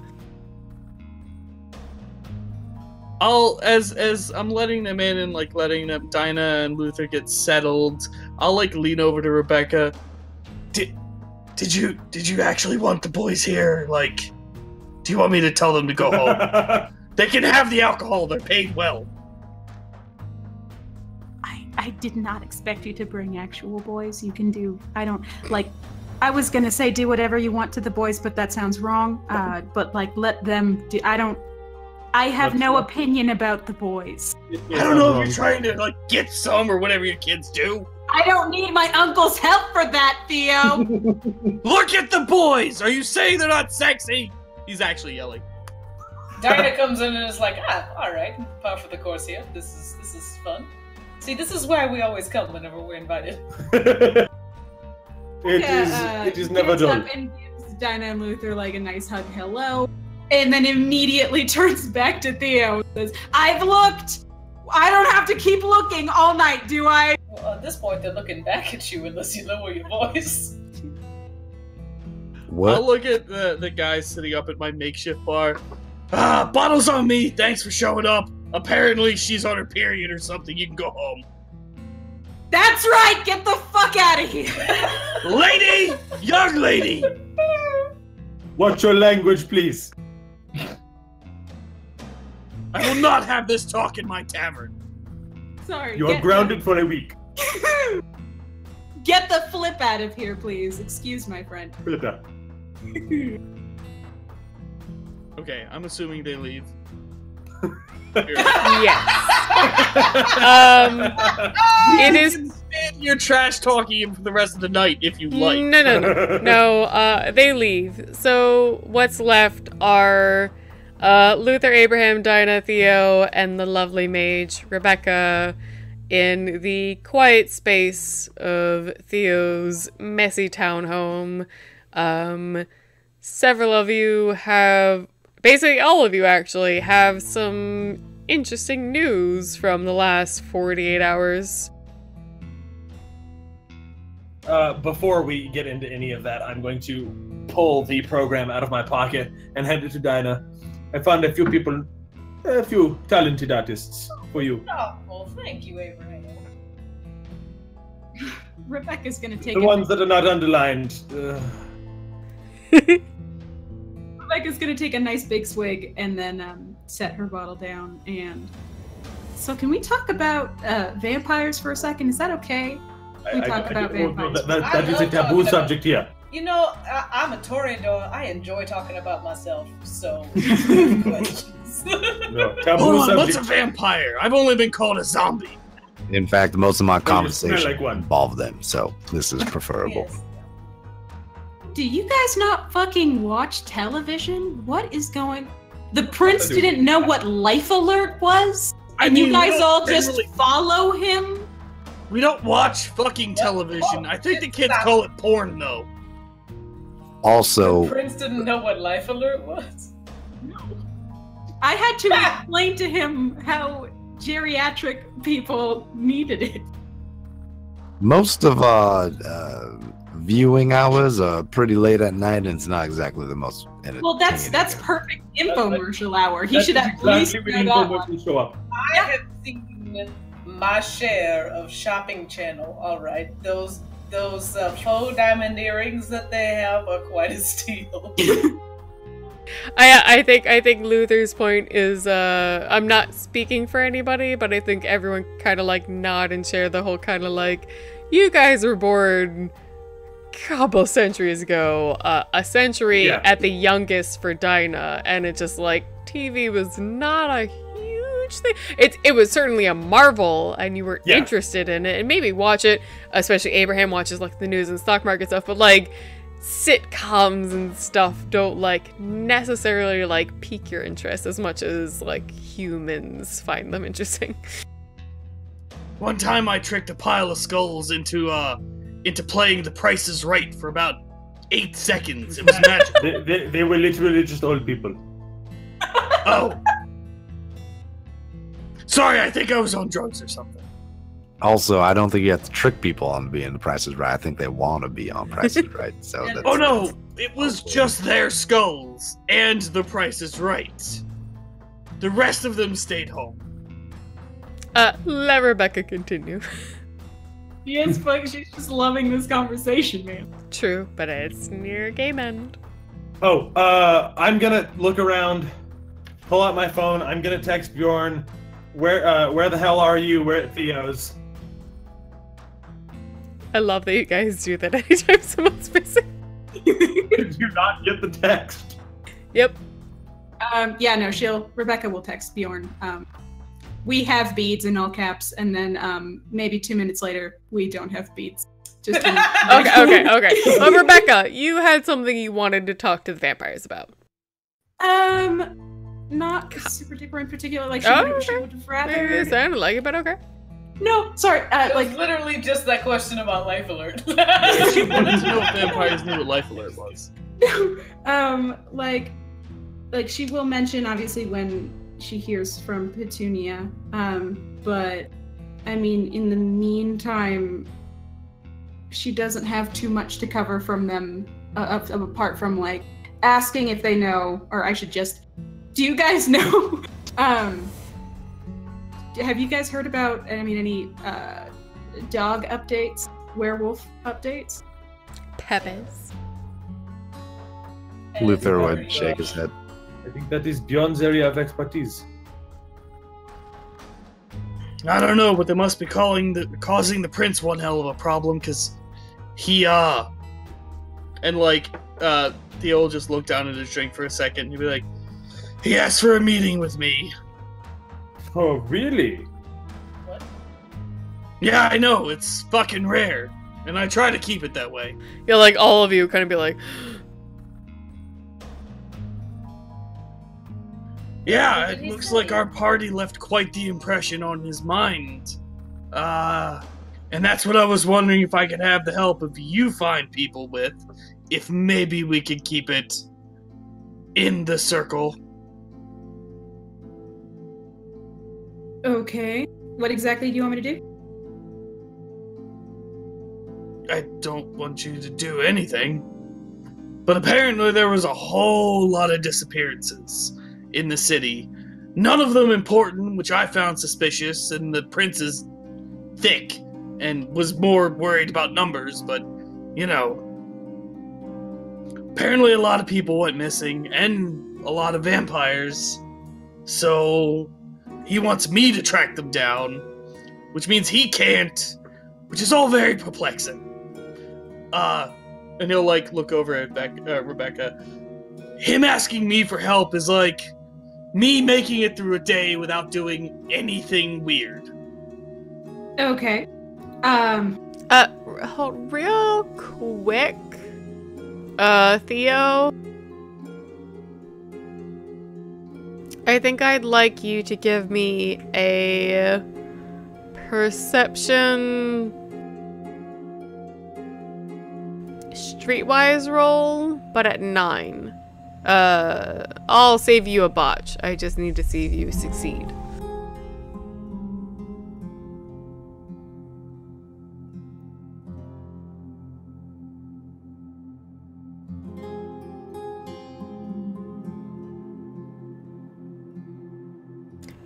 La la la la la la la la la la. That's my drum roll in my mouth place. Hey, at least 2. Sorry, I don't know where the, what do you call it, dice got turned on at. Alright, 2 successes. As Theo, Sansi is kind of a crazy mind person anyway. He starts saying this out loud, but as he says it out loud, when he starts to complain about the fact that, like, they're not even important people, why would the prince care? A slight concept comes to his mind, thinking maybe it's, you know, the Grinch's heart grew 3 times that size. And he starts to think maybe it's because they're not important and the number is higher, so someone is targeting neonates. Yeah, I legit said that to the prince during the meeting. You did, but, like, you didn't seem very, like, concerned either. No, I was 100%. That was my conspiracy theory I floated, was they're all not important. What are the odds? That definitely means something. Okay, maybe I'm understanding or reading you wrong, but you still seem like just very, like, who cares? No, he was very much like, chill about the numbers. The more important thing is no one's important. That's important. Okay. Continue. Yes. Got that part. Continue He to see. is now That's true to the- verified. It is Continue to believed. see.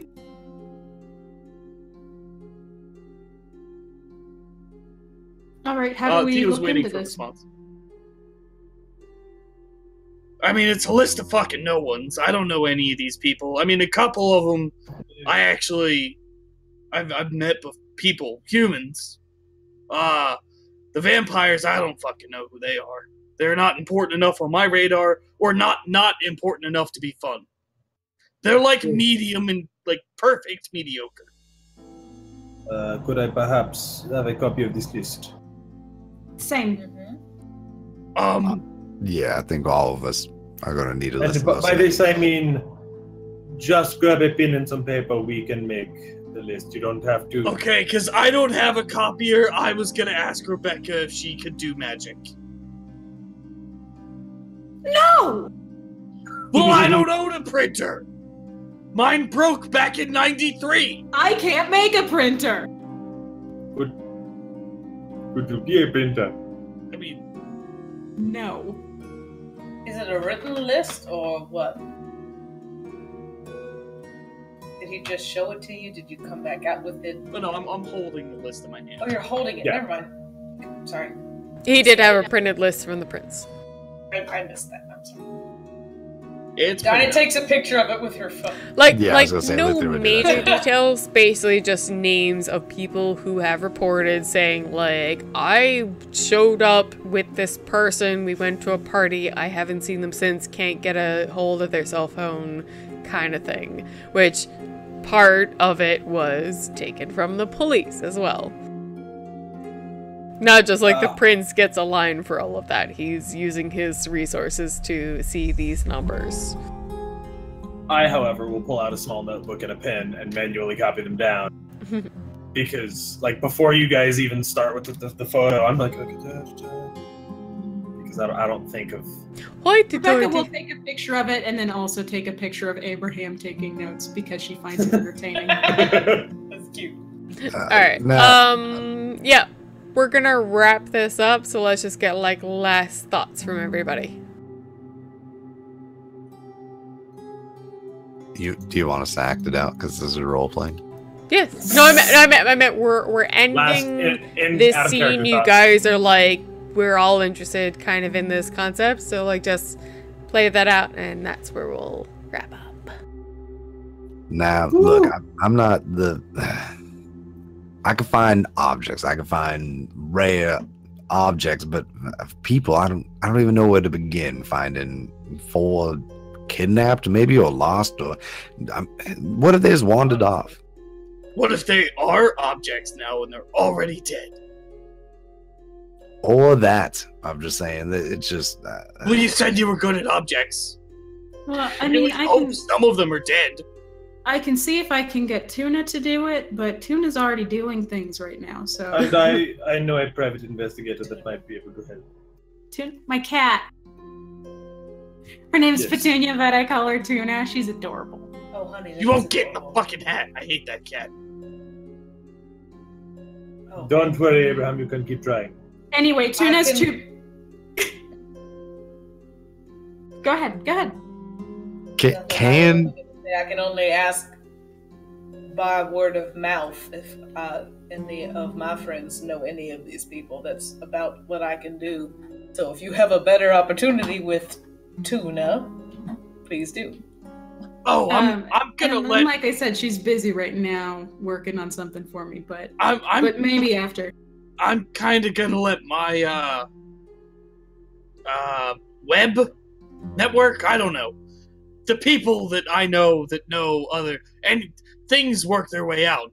I think that'll do fine, but beware, people have gone missing for some strange reason. Apparently it's bad enough that the prince called me. So and the puppies weren't even the biggest problem on his mind. That's really worrisome. I agree. Rebecca, it would be nice to have a pet that could actually do something. My dogs are completely worthless. They can't, what if you train them to, like, sniff out, like a... Oh, Buzz could do that. He's too lazy. But he can't sniff on a name. One time, like 200 years ago, we tried to teach him to hunt truffles. Didn't go well. I found a couple. Yeah, because Those we were weren't digging truffles. through the forest. To get back on the subject, Theo, do you think the prince is hiding something from us? You, rather. No. More likely he's incredibly desperate if he had to ask for my help. If he could have found what was up by himself, you best bet Abraham would have been telling me about this problem. I wouldn't have been there. Maybe he just doesn't like idle hands, Uncle Theo. What was that, Beck? Maybe he just doesn't like idle hands, Uncle Theo. He's a venture. When do they stop scheming? No offense. To be fair, I don't think Theo's hands could ever be considered idle. I'll look around at the hospital too and see if those names pop up. Oh yeah, that's great. If you guys could do the same, because I have a job, so maybe the other hospitals. Are you saying you want us to come to your hospital and look? No, I have that one down. Go to a different one because I don't want to go through all of them. Well, I might have a detective that I know that might be I mean, for all I know, he could be investigating the same thing we are. So I could check in on him. I mean, I've got my fingers in all the pies I know of. I just figured, who knows? Maybe Which, someone. by the way, makes the pies inedible. You put so succinctly into words what I was trying to think of. Well done, Rebecca just gives him a nice pat on the shoulder. Theo just looks at himself like, fuck, I walked into that. I think that's just more drinking and having fun. Yeah. Like, Yeah, I mean, unless anyone had a specific thing they wanted to say or do, I think y'all are gonna wrap up the night, essentially having a good time as weird friends. You're all weird friends. You're like, you know, like you don't know how I feel about you at the end of the day, each day, because it changes. But yeah, no, you guys have a good time hanging out, getting to know each other a tiny bit more, discussing some of the weird stuff that's been going on in the city lately, and your own role in it. And just, you know, you each know you've got some stuff coming up too. Rebecca is expecting a little bit of a report from Tuna, as well as she's got Jake the Brewha kind of watching over her. Theo, you recently just spoke with the prince and heard that he is very concerned about some stuff going on and is hoping to get some details about the city's point of view from you, since you're so much the grandfatherly figure in New Orleans, especially among the poor communities. Dinah and Luther, you ran into Joshua, and it's just really kind of itching both of you, like why this influential, very charismatic, interesting Toreador was acting like a spaz tonight, like just couldn't calm down about these portraits he had missing. Gonna play back in the back of your minds maybe for a moment or two. And Abraham, you were essentially proposed to be brought into a Camarilla Council that you had an opportunity, of course, to join before, and honestly, you had a position and resources and so on and so forth. You joined really anytime you wanted, but Karen made a point that she kind of wanted you to join, so you've got something to think about. Yeah, and also have a mysterious number that I am going to have someone background check the ever-loving shit out of before I call it. But that will end our game of New Orleans by night tonight. So thank you to everybody who watches us live, as always. Thank you to everybody who watches us on YouTube. If you watch us on YouTube, please give us a like and subscribe, because it does a lot for us in more ways than you know. And we just like to know they like us. We do this for you. I mean, we do this off stream anyway, because we're total role-playing nerds. But it's awesome to know that you enjoy our stuff. Past that, check us out on Twitter and Discord. The links will be below on both Twitch and YouTube. Check below. And we will see you soon, both for D&D will be coming up in another couple weeks on our Twitch stream. And this coming Friday specifically, I'll probably do another Dragon Age game, maybe Call of Cthulhu. I'm trying to figure it out, but I'll do something. So we'll see you there. Bye. Bye, boo. Nice.